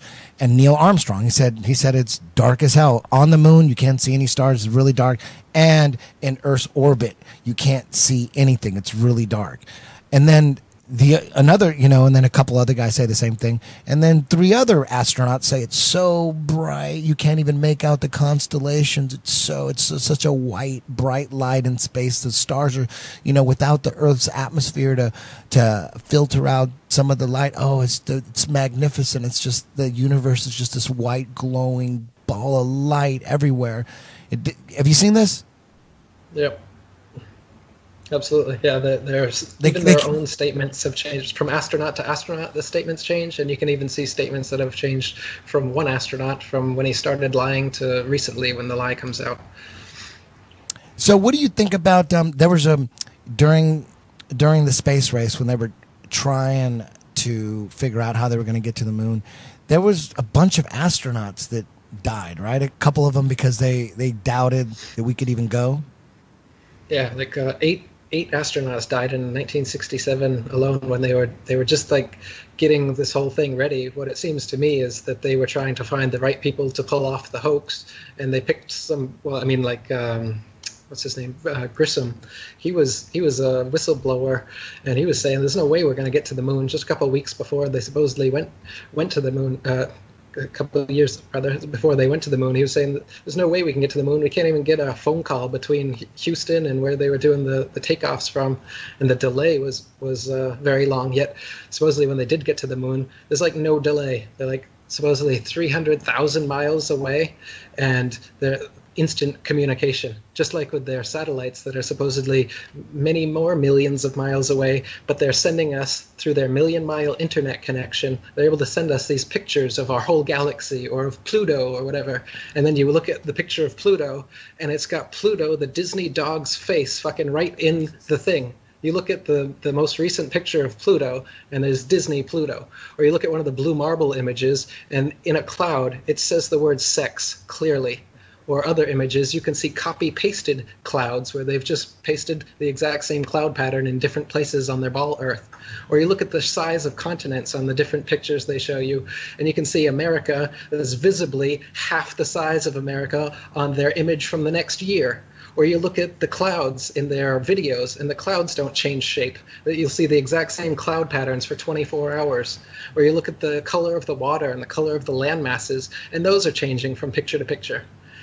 I mean, it's such obvious nonsense. There's only so many times I can say it. What do you think about you know how there's a live feed from the International Space Station of it kind of shows like, you know, the Earth is you kind of see the curvature. Obviously, it looks fake as hell. But there's people think that shit's real. They go, look, they send me links. Look, you could live images or a live feed from the International Space Station. If people didn't know who George Clooney and Sandra Bullock were, you could convince them that shit was NASA, I'm sure. Yeah. Gravity. Yeah. It's right there. Right there on everyone's screen now. Yeah, is that fake. Live? That's live, yeah. Live fake, yeah. And it goes See, off. look, it's curved. We solved the problem. This is how the show ends. That's it. It's curved. Mm-hmm. We got a live feed of the Earth. Yeah. Mm-hmm. I'm glad it's always cloudy too. It's like completely filled with lens. clouds. Yeah, GoPro lens. GoPro. And it's always cloudy as fuck. Mm-hmm. Look at that. Imagine the storms in there. You can't see shit. Why is nothing moving? Live. Oh, look. You know, they've never they never well, I talked about this earlier, but you would think if these people up in the International Space Station, they would have like little iPhones, just videotaping all sorts of random little home video type stuff. But everything you see, it's that one shot where they got like marbles that they're throwing up and they're floating. It's always that one. Their hair is like really freaked out too. But they never have any random footage of like looking out the window of the space station and going, hey, like selfie, and then looking out. There's never any of that. It's controlled images like that live feed. It's always the same thing. You see the same type of view of the Earth, and then you see that little satellite thing on the side. That makes it official. Look, there's a little satellite thing on the side. Or you see the same thing. You never see anybody panning around or doing like a complete 360 with the video. It's always the same shit. Isn't there space junk too? Shouldn't we see some like just nonsense floating around out there a little bit too? Maybe, I don't know. Satellites? Yeah. I'm done with No this. satellites or space junk in there. I'm flat earthed out.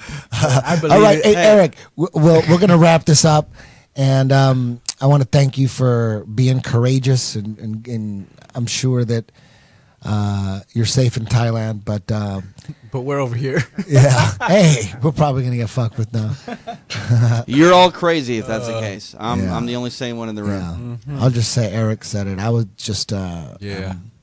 I'm just a host. People want to know if you're going to do this again. they're loving it. So absolutely, we barely scratched the surface, especially on like nuclear energy and stuff. And like people think, well, what about the nuclear power plants? The power plants that blow up, that's for real. And if you look into the whole nuclear hoax, you want to get into that? Want to close with that? Like, what about nuclear power plants? And what about Chernobyl and Fukushima? Like, if nuclear bombs don't exist, explain that. Well, those aren't nuclear bombs. Those are nuclear power plants. And as you've said before, I recommend everyone check out Galen Windsor, who's the guy that built many of the nuclear power plants around America. And he's one of the leading nuclear physicists of his time. And he spent the latter part of his life doing a lecture circuit where he exposed that nuclear energy is fake and it doesn't exist, and that basically nuclear power plants are the most expensive way to boil water. They're essentially steam plants, and the characteristic towers that are outside of nuclear power plants are just steam towers. And he would eat radioactive waste and swallow it, and he would swim in it too. But he'd eat it, and he'd put it on a Geiger counter to show everyone, and put it on his tongue and swallow it and show his tongue again, put the Geiger counter on his tongue, showing that he is ingesting radioactive waste. And he did this for years and years in front of audiences to show that the stuff is not harmful to the human body. But yet, again, they take millions of dollars from us to dispose of this nuclear waste they say is so volatile that they have to dig hundreds of feet down into the bedrock and take the nuclear waste and like put it in little capsules and drill it down there so that it doesn't affect us. And we pay for it.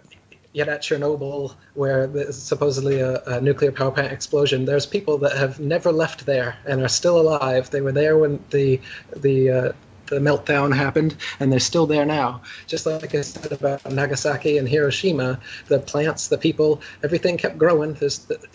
And they stayed there. But it's funny, you can see pictures of people who have lived in Chernobyl their whole life, and right next to them will be a government scientist, and he's totally decked out with, not an inch of his body. It's not covered in some sort of space age silver type suit. Meanwhile, you got some like 70-year-old grandma just doing just fine there, watering her garden, looking at the spectacle. The scientists claiming that, we wear our hazmat suits in Chernobyl because of all the radiation. But it's not. There's no radiation. Why do they have to evacuate the cities? Is that because they got to keep people afraid of nuclear power and the word nuclear? They just got to make sure anything that's attached to nuclear to keep that nuclear bomb scare going and the fear going that when these nuclear power plants, like when there's an accident, like there's coal power plants blow up too. Like all power plants have accidents and blow up, but they have to evacuate the cities, like in Chernobyl, just to sell the whole nuclear bomb thing, right? Am I just jumping to conclusions? I don't know exactly, the motive or, Chernobyl and Fukushima and the exact timeline and how or why they would have done it.